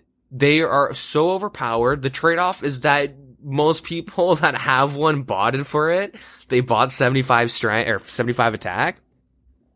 I was gonna make one, but like keeping one, you know, just getting 75 attack would take like months and months and months, and I'm not gonna dedicate the time. I need to finish my Obby Mauler, so I need to get the money for bonds for him. But they have to like look into, like they need someone dedicated to look into this and see like if it's actually broken. You know, like they could look into it and see like, oh, Granimal's actually not that good. All right, we'll leave it alone. And then this is why they're leaving it alone, and they like give evidence as to why. And then I'd be like, okay, like I'm not saying the Granimal is overpowered.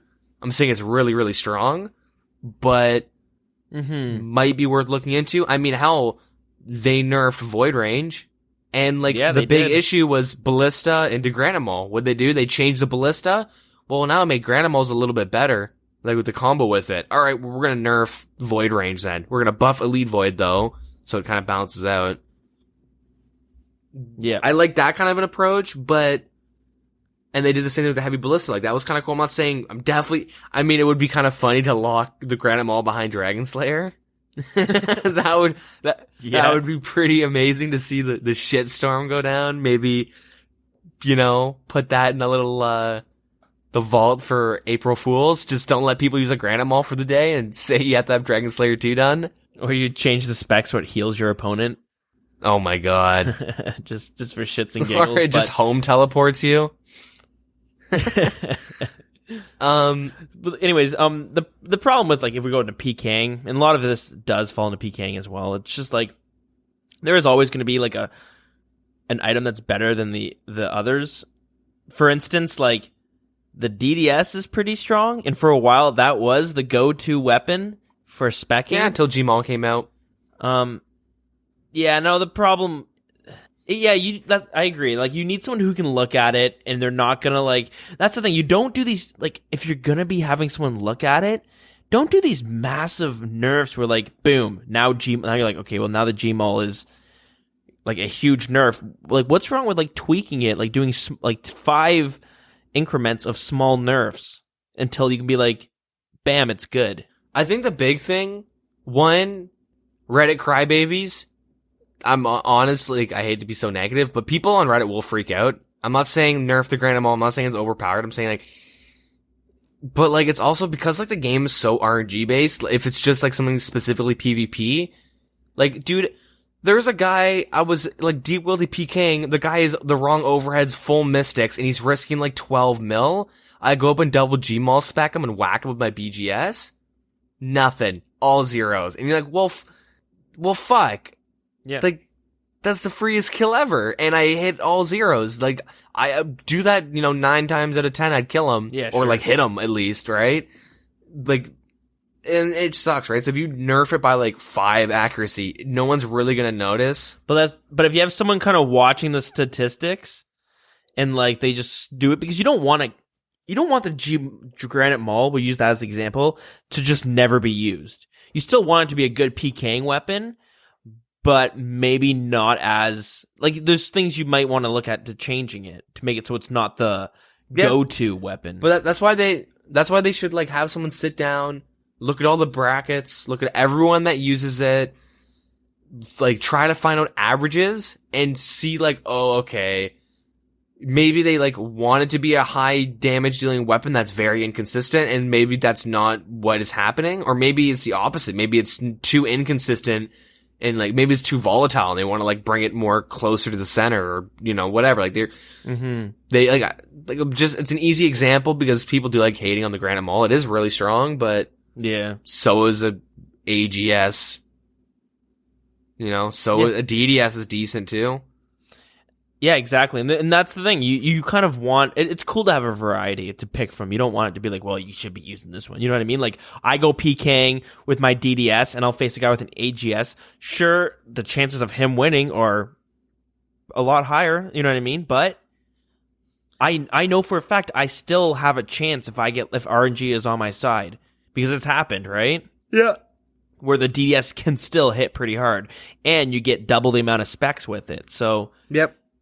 Things like that are pretty good. And the reason I'm bringing this up too is because when you get going forward with the game and coming out with these new items, part of me is like always worried about the next item. Like, how long will it take for them to nerf it if it's too overpowered? Will they nerf it?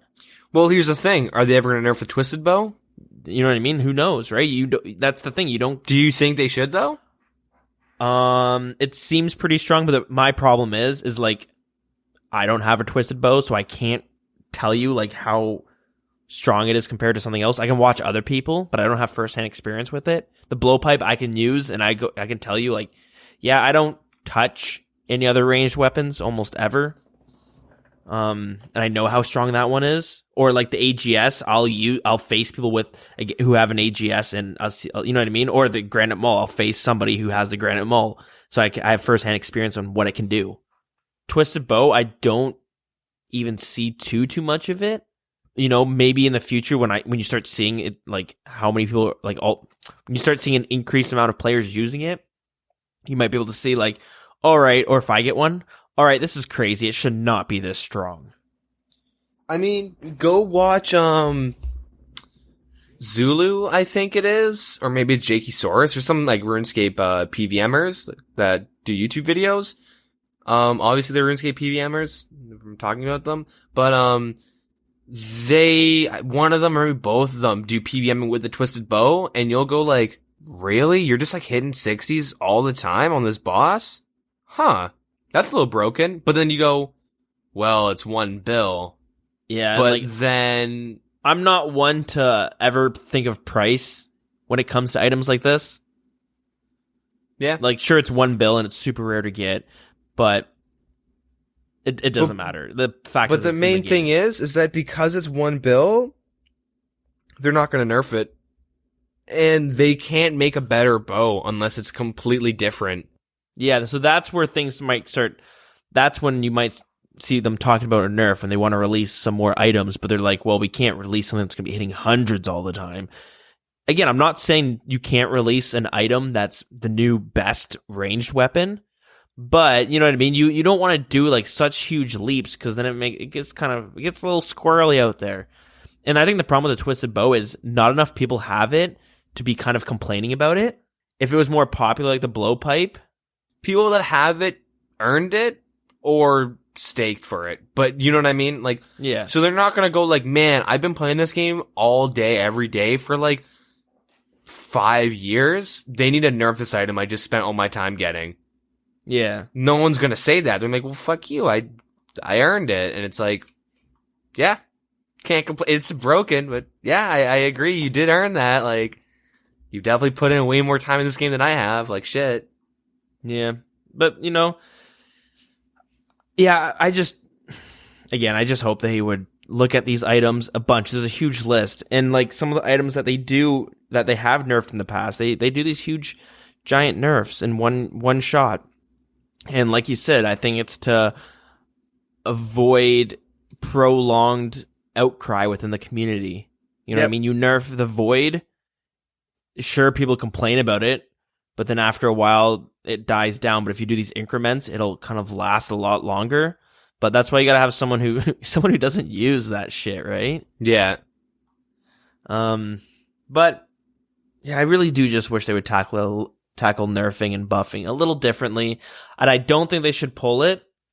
And this is why I don't think they should necessarily pull some of the, or if not most of the buffs and nerfs.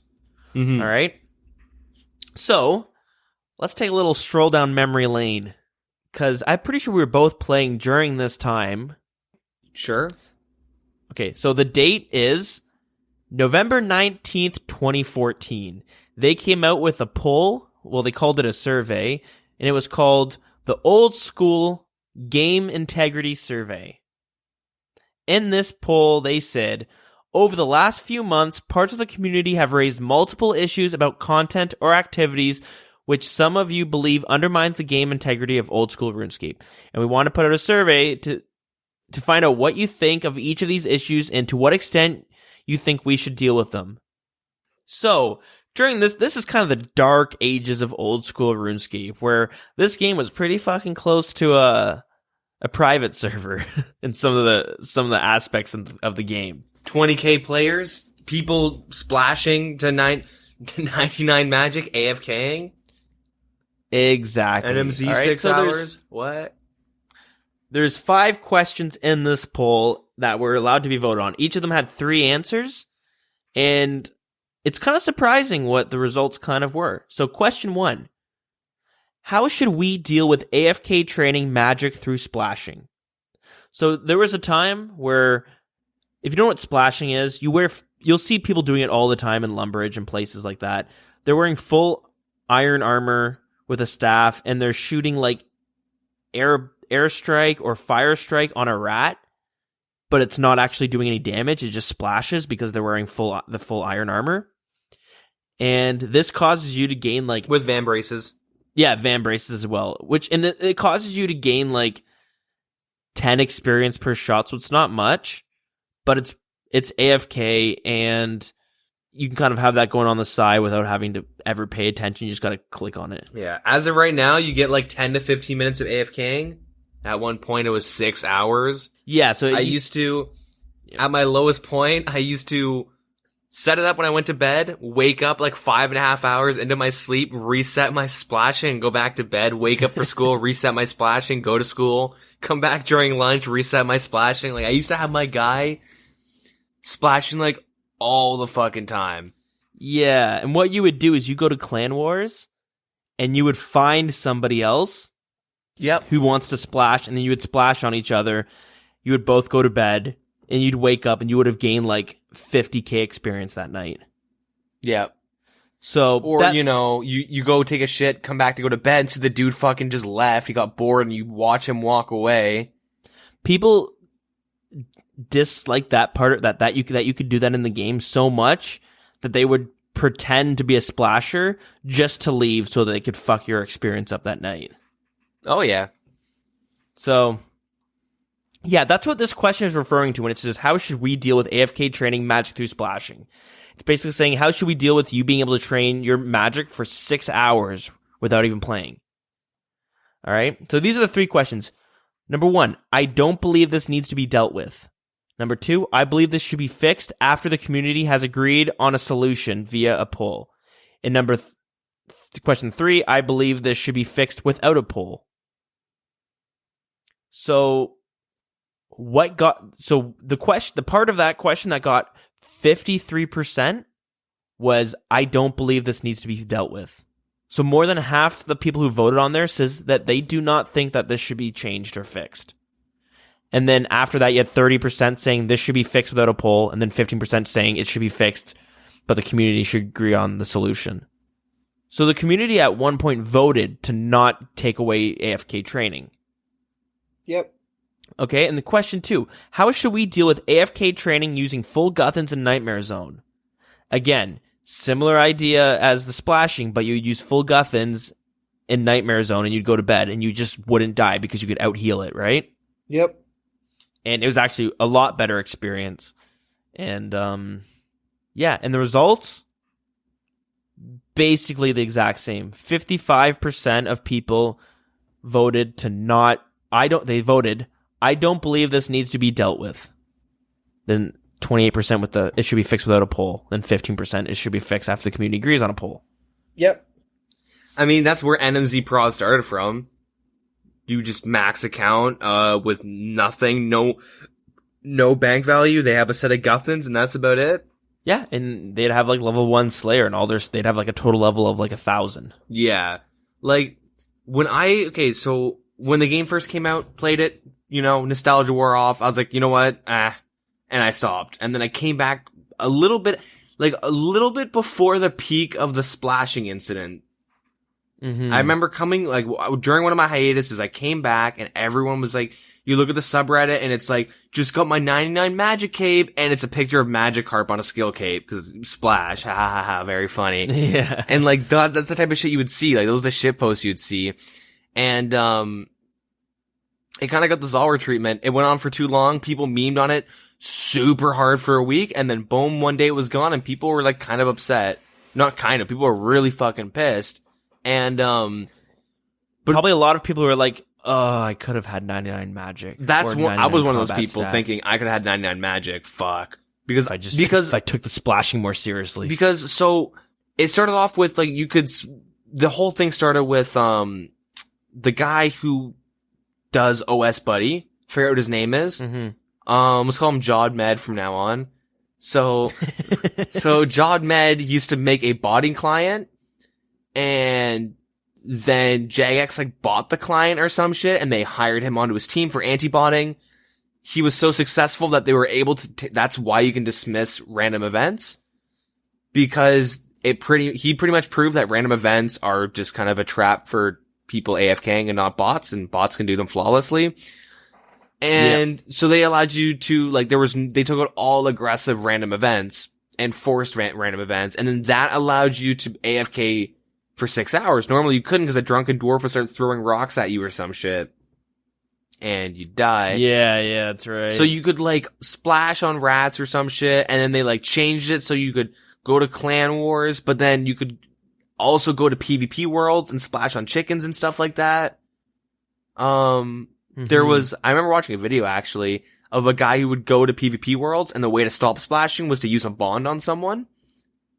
And then they would stop attacking, you'd kill their chicken, and you'd kill them. I lost like 500k due to someone doing this to me back in the day, and I was really upset. I woke up like, oh, okay, gonna go reset my splashing and go back to bed, and I'm fucking in Lumbee with my smoke battle staff, and my whole cash stack of my runes gone, because I just didn't know of this thing, and I was like, alright, I'm gonna go cut use for a fucking week now and make my money back. I was a super low level at this point. Yeah, fair enough. But I have like 5 friends that I started off playing Old School together with, and I came back and like 3 of them still played, and they were like maxed accounts, and I'm like, yo, dude, you guys are fucking sick accounts, man. I'm so jealous. And they're like, yeah, man, just unlock Nightmare Zone, go pay for a host, and go Guthans for 6 hours when you go to bed. And then you go look at their stats and they have nothing, and then like they see me woodcutting for 2 weeks and like, yo, can you lend me like $1 million? And you're like, dude, I got 2 fucking $1 million, I'm level 60, I can't give you $1 million. You're maxed out.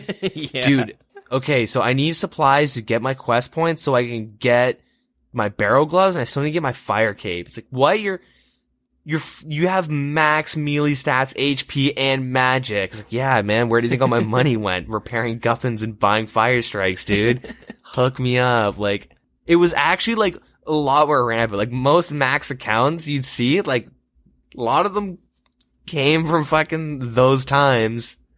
Yeah. It was pretty bad.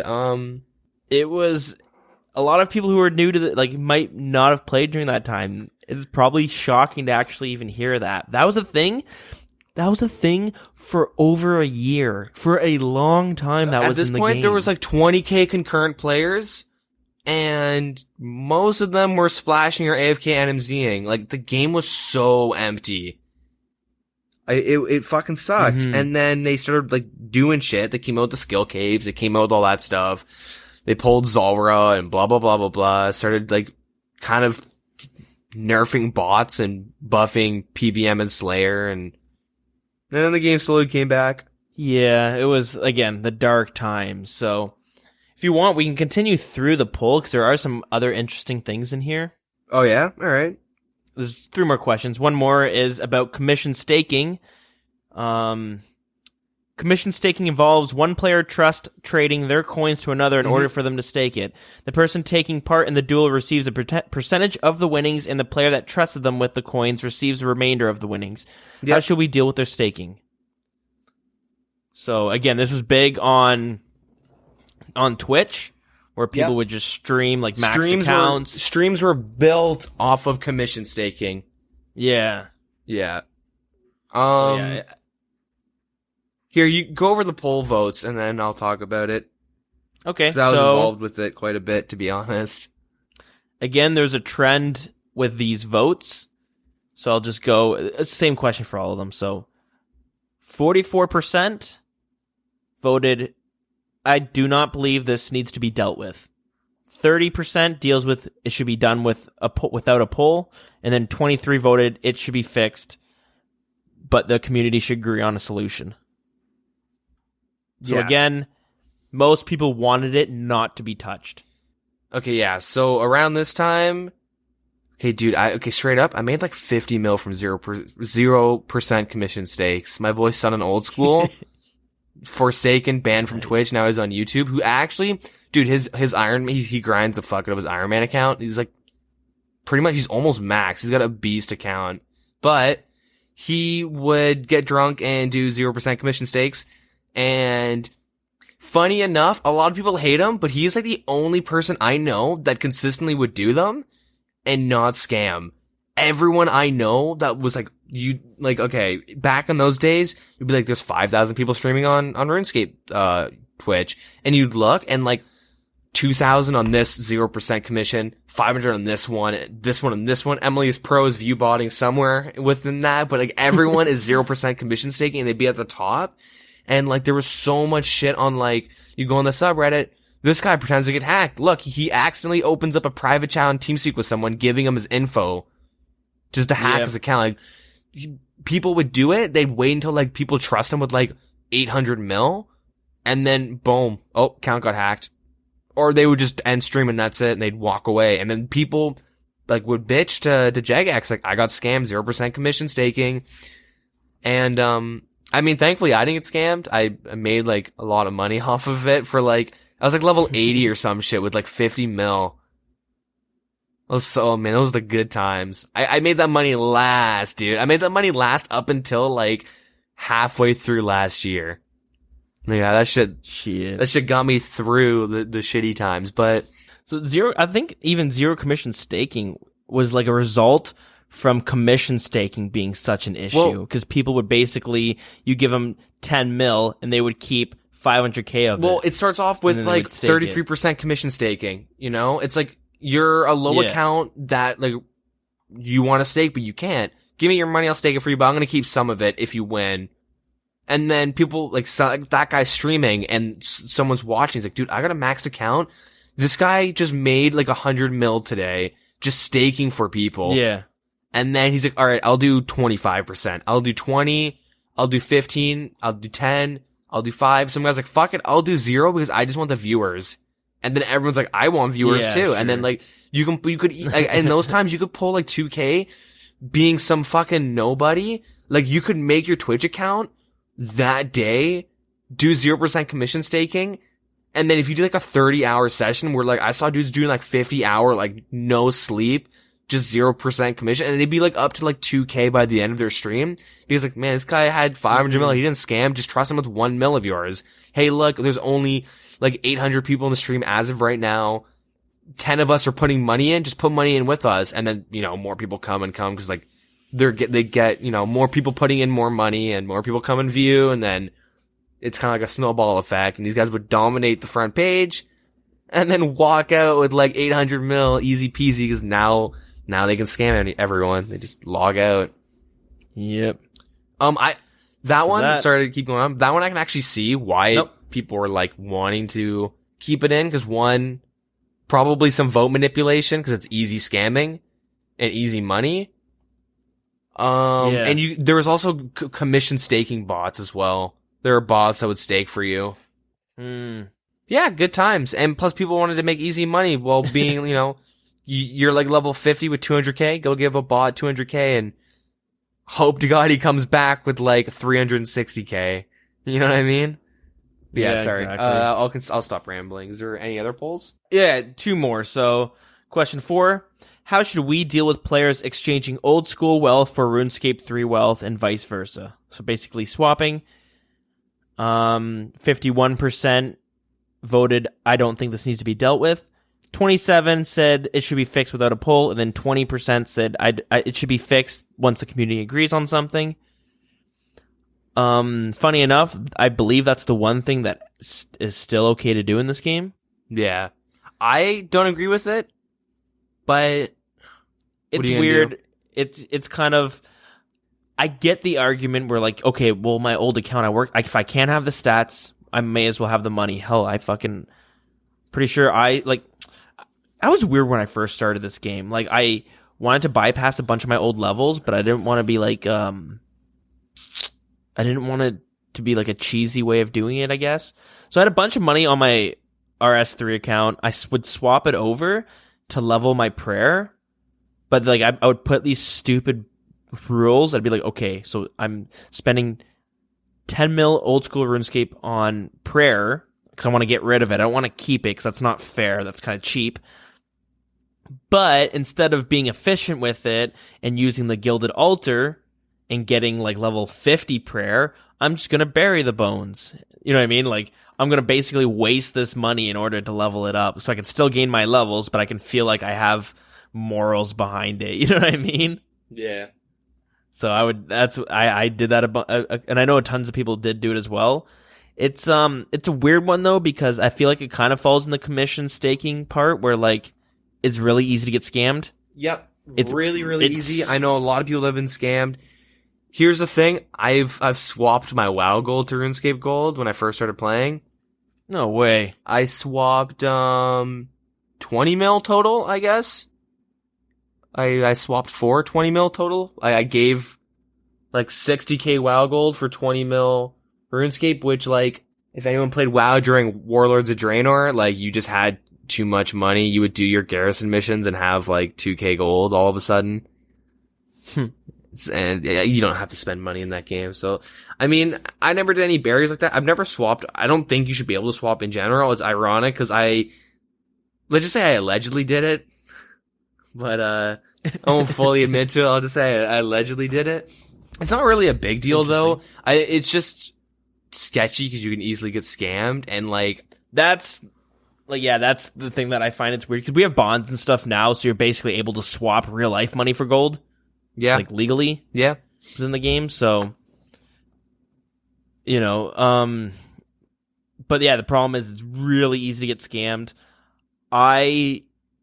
When I swapped, it was through a player. I believe his name was Japan, and he was a player moderator of all people. Really?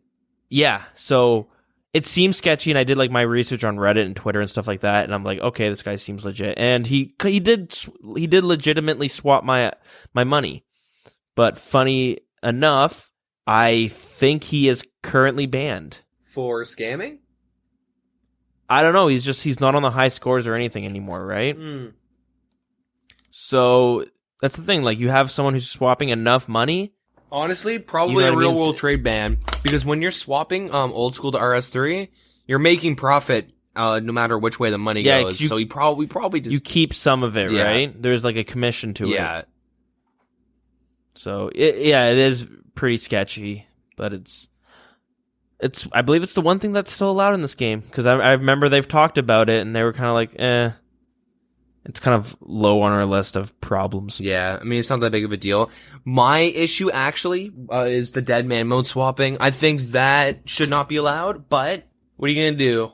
You're gonna watch? Yeah, that's a tough one. Oh, whoops, that was weird. Sorry, go on. No, that's a tough one because it's a controversial one. A competitive edge in a competitive game mode. Pay to win. RuneScape dead man mode's pay to win. Pay to win. Go buy some bonds. Go real world trade. Go swap into dead man mode. We'll move on to the last question. How should we deal with untradeable combat items being retrieved for free when lost in the PvP areas? So 55% of players voted this. I don't think this needs to be fixed. Then 18% said, I believe it should be fixed without a poll. And then 26% believe this should be fixed, but a community should agree on a solution. So a little bit different there. But again, every question in this, the most votes went towards don't change it. Yep. And that's kind of weird because, again, what it's talking about was there was a time where in the wilderness, you could PK with Berserker Torso and Fire Cape and the Barrow's Gloves and a bunch of those items that are untradables, and when you died they would just drop on the ground and you would run back and go pick them up, and that was it. You'd never lost you'd fight someone in full void who out DPS'd you, had a higher max hit than you, had better KO combo potential, and risked literally 10 times less than you. You would kill them, and you'd get a granite maul and a glory. Like, you would rather go kill level 50 one defense peers, because at least you get their arrows. And that's if they're skulled, right? Yeah, exactly. Again, that's been fixed. Now there's the gold that's been dropped. So it's funny how a lot of these did get fixed, even though the community voted on it. But the main reason I wanted to bring this up was, like, it was a different time, sure, but you can kind of see what happens when you start asking, like, should we nerf these parts of the game? Yeah. Where, like, we did see the the Neve's Cave get nerfed and stuff like that. So people, the mindset has kind of changed, but it's a little dangerous. You know what I mean? Yep. Yeah, we won't sit too much on it. I just want to talk about that. It's kind of an interesting topic because we talked about it last week, but Jagex handles their nerfs a lot differently than most games. And I know they update the game a lot differently than most MMOs, where it's weekly. Most MMOs do it every couple months, maybe. Mm-hmm. And but the thing is, every time they have these, it's a giant update that comes with a bunch of nerfs and a bunch of buffs to different parts of the game. And sometimes you see that currently like reoccur over and over again. Yeah. Where they're trying to balance something. Yeah. But I think it's fair enough to move on. Yeah. Yep. Alrighty. So again, not much kind of went on with the community, so there's that right there. And we're gonna move on to our lore. Sorry, last week we didn't bring it up. Kind of we just got kind of rambling and stuff like that, and yeah, I noticed I had to gather all my lore shit together, and I was like, you know what, we'll just put it back back a week because shit happens. I was a little unprepared. I got a little carried away, I should say. But yeah, let's move on to that.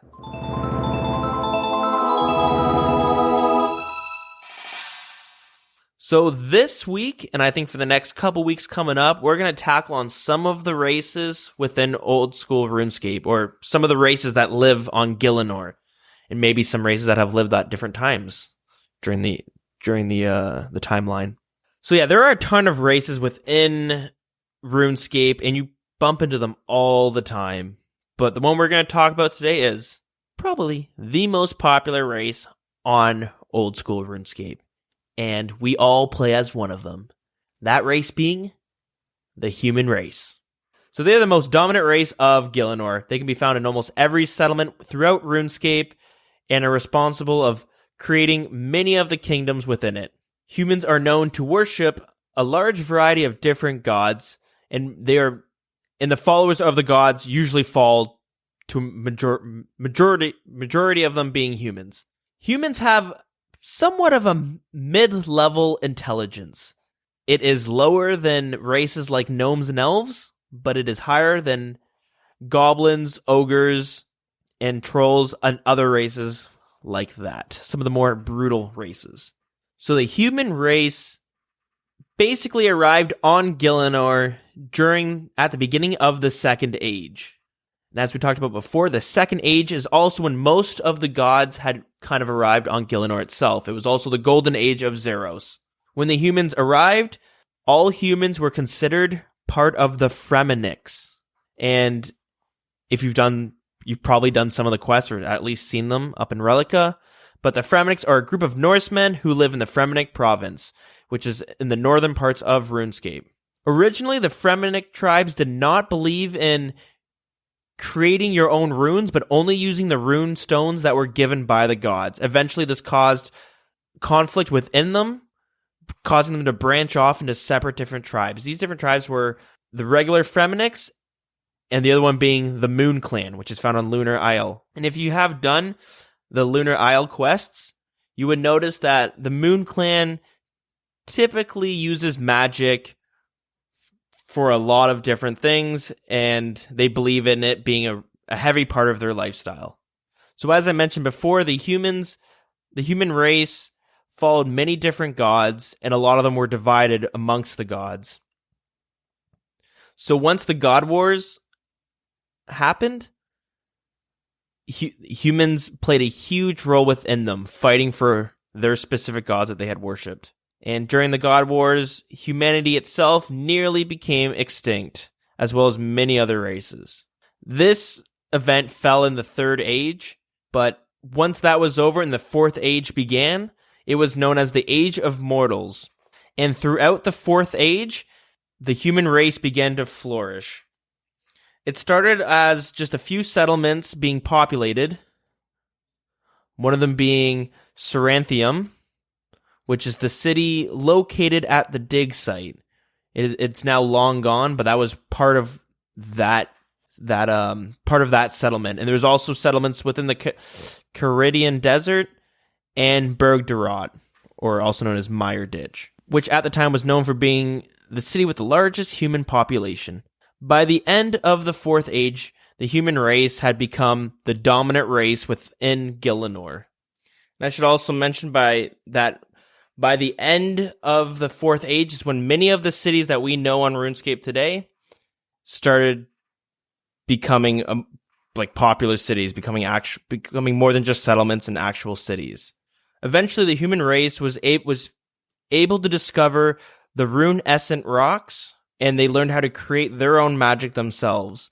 And at this point, this is the start of the Fifth Age. So the Fifth Age is known as the Age of Humans, and which is when the human race is basically able to take over the entire world of Gielinor, which is why you see them and you play as them in every single city, basically. And every major city is populated all by humans. So the human lands and territories on Gielinor include the Kingdom of Misthalin, the Kingdom of Asgarnia, the Kingdom of Kandaren, the Caradian Desert, the Fremenic Province, the City of Great Kurend, the Islands of Miscellanea and Exeteria, the Islands of Karamja, the Island of Vitrana, the Islands of Mostly Harmless, and the Island of Harmony. And I think that's where we're going to leave it. I don't really want to go into all the notable characters at the moment. I feel like that is better left for another week when we can actually give a better bibliography of that person. But yeah, there's your Old School RuneScape lore of the week, and we will tackle some of the other races throughout the next upcoming weeks, and then from there we will move on to the ages, and we'll talk about the actual history of Old School RuneScape. I felt like it was better to talk about the races first, so that when we talk about the ages and the different races that might align with different gods or different factions and what they did during the historical events, it'll make more sense instead of explaining the historical events and then having to explain the people that partook in it afterwards. But all in due time, we'll get there. The way I would like this to kind of pan out is to kind of, with each episode, they kind of expand on each other and they kind of build into it. So if you listen to the first part of the lore, and as you go through it, each of the new episodes make more sense because of the past things you might have learned. Again, a lot of it's kind of hard to go by because I have to do a lot of digging throughout the wiki, sometimes the Reddit, sometimes just reading some through of the quests, and even the forums sometimes, because the Old School RuneScape lore is kind of point form currently. I know RuneScape 3 is pretty detailed, but a lot of it is it's just not relevant with Old School RuneScape. So I should have mentioned, but we are still currently in the 5th age in Old School RuneScape, whereas RuneScape 3 is in the 6th age.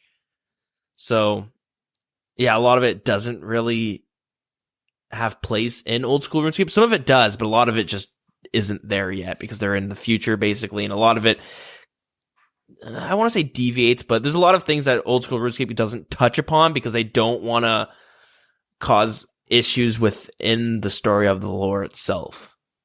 Deagin, you still kicking it with us? Yeah. Oh, nice. I guess this is the final part of this week's episode. Yeah. I don't really have much to say. I think that's pretty much it for now.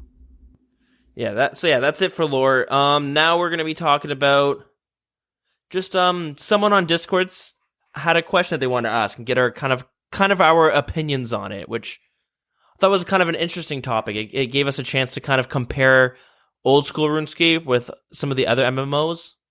You know, you're always playing different games, and I know I've played a handful of other MMOs, and again, we've talked about it in previous episodes. If you've maybe started from episode 1, you probably might have heard similar things, but I've always considered RuneScape, well, mainly Old School RuneScape, a completely different, like, unique game compared to all the other MMORPG games that are out there, or at least that I've played. I'd say it's definitely the most unique. Yeah. I don't really know. Like, I've played a shit ton of them. Not any of them really have, like, that pull factor like RuneScape does, or, like, the accomplishing. Like, the sense of accomplishment, I should say. Yeah? Yeah, like, as RuneScape, which is kind of scary because, like, you could really do nothing for, like, you could waste your whole weekend, but not regret it because you got something that you're grinding for on RuneScape, which, I mean, it's great because it's a game, but it can really impede on your real life. No, yeah, I get what you mean. The grind is pretty intense, especially if you want to just get there as fast as possible. Yeah. But anyways, the question was asked by Booley on Discord, and he says, what are your guys' thoughts on if there was other races in the game that we can play as? For example, gnomes or dwarves, because a lot of other MMOs allow you to play different races. I think it'd be cool in some areas to be like another race, like a goblin, so you can wear that hot goblin mail like we all dreamed of when we first played this game. I mean, I tried wearing it. I thought I had to do goblin diplomacy to wear it. I was pissed when I found out I was wrong. Yeah. I don't think, like, I think walking around normally, it doesn't really fit in the game. Especially with, like, if we're going lore-wise, the whole ham and stuff, there's literally, like, a radical group that, like, hates monsters. Yeah. And so it would be kind of weird to, like, walk around as, like, a Dorgushan goblin and, like, you know, hey, what up? But, that being said, it would be really cool if they expanded the, elf area. I can't think of the name right now for some reason. Oh, I think Prifadinas or something like that. That's the city or some shit. Yeah, I don't even if I knew what it was, I would just say I don't know what it is, because I'm not even going to try to pronounce half the names in these games that make me look retarded. You guys probably think I'm illiterate and I'm, like, going off a speak and spell or something. But, like, it would be cool if, like, during a quest or, like, certain areas you would, like, quote unquote be in disguise, but really, like, you know, you'd have, like, the body of, like, an elf. Armor would, like, you know, wouldn't fit, or I don't know, something to do with, like, a quest line where you would, like, look like another race. That stuff would be pretty cool. I don't really think it'd be good to be walking around as another race, though. Yeah, I don't think for that example, like being able to, you know, you make a character and you can choose your different races. That's what got me thinking about other MMO games, because I don't feel like it fits in RuneScape, but in tons of other MMORPGs, you know, they have tons of different races that you can play. Yeah, a lot of them just kind of have that, but I think it's kind of interesting that RuneScape, you only play as a human. And I think it's part of it, what kind of makes Old School RuneScape kind of unique compared to the other games. Yeah. Well, I mean, it's part of it, right? You're just, other games, you're kind of like, I don't know, I get, like, you feel like more of an epic character, I guess. But in, like, Old School RuneScape, where no matter how strong you are, you just feel like another person in this world, like another adventurer. You're not like the hero of Gillinor. Yeah, some of the quests kind of play out that way, but I do think that is kind of the appeal, though. Yeah, exactly. I wouldn't really want to play, like, that's, like, my biggest gripe with, like, with WoW. Sorry, I'm fidgeting with shit. My biggest gripe with, like, WoW and shit is that you start off as, like, a normal adventurer, and then you end up with, like, Thrall bowing down to you. Yeah, like, exactly. It's nice to just be a piece of the puzzle and, like, you know, I guess a piece of a giant puzzle. Like, it's just nice to, like, yeah, you're not some, like, oh, let him in now, karate's the greatest, even though you go in for free, but that's kind of like, hey, you did something cool. But it's not like the guards are like, oh, here's some food, and oh, you're the best. It's not like you walk into, like, Varrock and King Roland is like, yay, go bang my wife, you're so cool, dude. Yeah, exactly. But, like, you see little like parts of that when you walk into the Legends Guild and they announce you coming into the Legends Guild. But the thing that's kind of cool about that, it's like, you're not the only person in that Legends Guild. There's a ton of other people that are in that guild. You know what I mean? Exactly. And same with the new Myths Guild. When you go into it, there's a ton of NPCs that they have there that are just sitting around, and you can talk to them, and they tell you, like, oh, I was able to kill this thing when it was attacking this, or I did this at one point and did this. And, like, these other, like, epic characters where you're just another one of them, where you're not, like some of the NPCs just have better, they've just done more stronger encounters, I guess, than you have. I don't know how to explain it, but it really feels like you're just another person in this game. Yeah. Where, like, you have the best armor in the game, but, like, you're just another citizen walking through Varrock. That's what it feels like a lot, right? Yeah. So I don't know, RuneScape's always been kind of cool like that, where, like, you don't just go to a city and then you don't really need to ever go back there. Yeah. Tons of cities, you're constantly walking through it again for whatever reason. And yeah, whether it's just to do some tasks or it's the closest bank, you know what I mean? There's always reasons to go back to Lumbridge. There's always reasons to go back to Falador and Varrock and stuff like that, right? Yep. I don't know, it's kind of cool when you think about the other MMORPG games out there, and a lot of them kind of follow the same formula. I know there are some outliers, stuff like that, but I was trying to find, like, when I wanted to talk about this episode, I wanted to kind of come up with some numbers about, like, where the rankings of old school RuneScape compared to other MMORPGs out there. And I kind of learned something as well, that almost, if not every MMORPG out there besides Old School RuneScape and RuneScape 3, they go through great lengths to avoid telling you how many players they have playing their game. Yeah. Yeah, they keep that stuff oddly, like, secretive.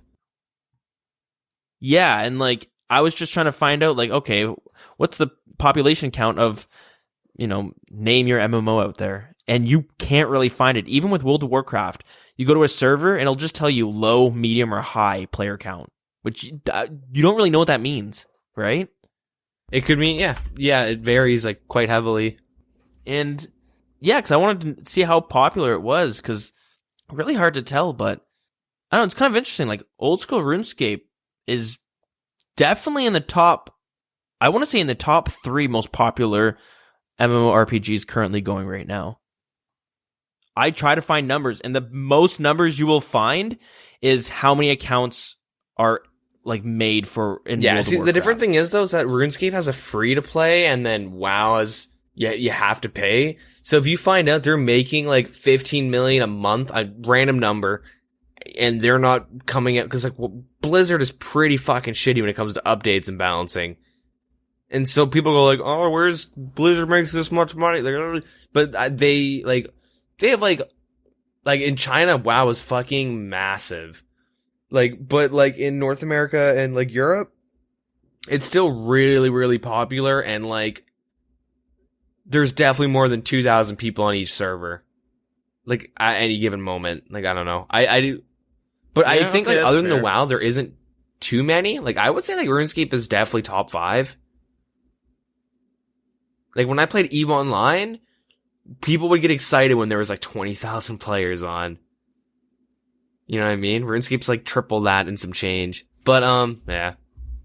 Yeah, that's the thing. Like, I was looking at EVE, and, like, the numbers I was finding was, like, things like 20,000 to 30,000, which I'm like, that's... So I don't even know what would be considered the second most popular MMO right now. I have no idea. And that's why I was, like, thinking, I'm like, is Old School RuneScape? Because, like, could that be number 2? What else competes? Final Fantasy? That one's a popular one. Yeah, I'd say XIV is definitely more popular than RuneScape. But the only problem is, like, I see a lot of RuneScape references and non-RuneScape related conversations within, like, Reddit and stuff. And I know Reddit's not the greatest place to go to, like, get your sample of this type of stuff. But I don't know. Like, I was looking at, the top MMOs of 2017, and RuneScape was always in the top 5. But the thing was, every single one of those top 10 lists were super biased on that person, on what they thought. So sometimes it'd be, like, number 3. Sometimes Old School RuneScape wasn't even on the list, but most of the times it was. And it just seemed like they're usually super biased because those numbers just aren't available. Yeah, I don't know, it's kind of hard to tell. I mean, RuneScape is getting bigger and bigger, like, as the months go on, which is kind of cool because MMOs are dying, but, yeah. I think it just has what a lot of people want. Something that you can grind and achieve, but you can also, AFK.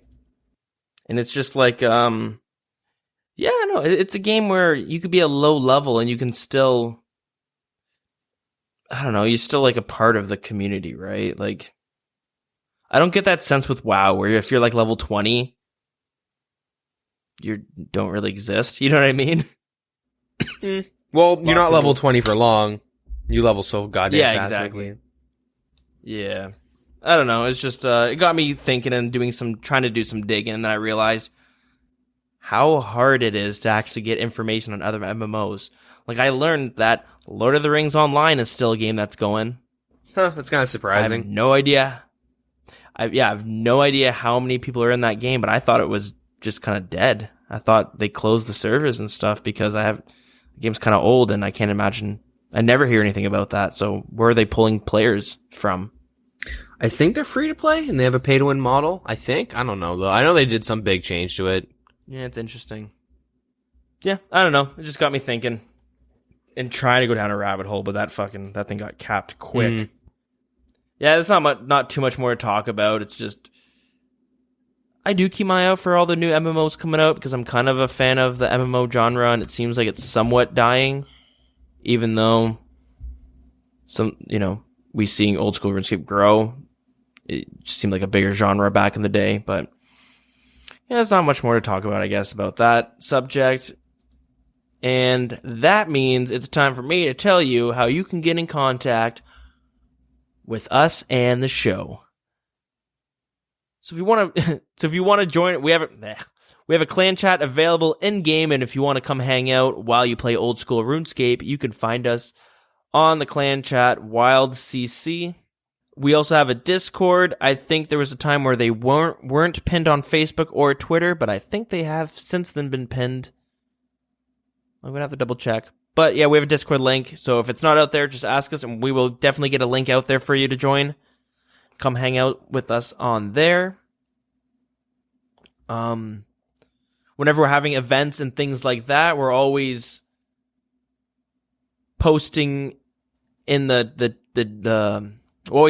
different channels. We have a little channel for the events and stuff like that, and if there's any other videos that we talk about on the Wilderness Podcast, we throw that into that channel as well. You can also find us on Twitter at the Wilderness RS. Our Facebook is facebook.com/thewildernesspodcast. Our email is thewildernesspodcast@gmail.com. I got all three of those, so I think that's basically it for where you can get in contact with us. Deagin, do you want to plug your shit? Twitter is at DeaginRS. Nice. I'm in the process of upgrading my internet, and I'll might be streaming on Twitch at some point. That's also at DeaginRS. Shit. I don't know how much RS will be playing Nice. on Twitch.